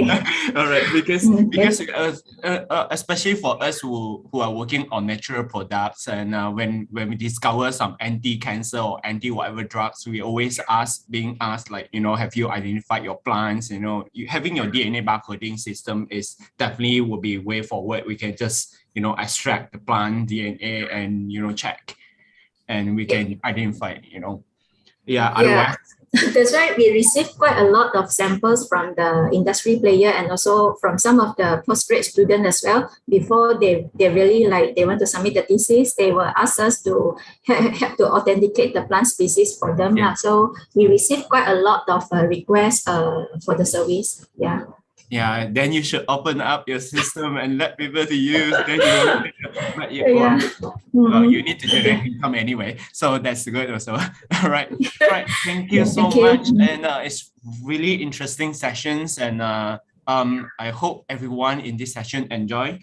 And we will have that's the end for these sessions. We'll have our poster sessions at 2:00 for all the presenter.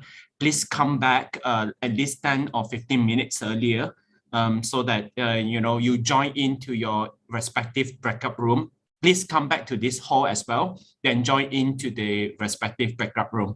And we'll have our lunch until 2:00. All right. And that's it. And thank you to all the speakers. Thank you for your time to share your research and your finding with us. And thank you so much. Okay. Thank you. Thank Bye-bye. you.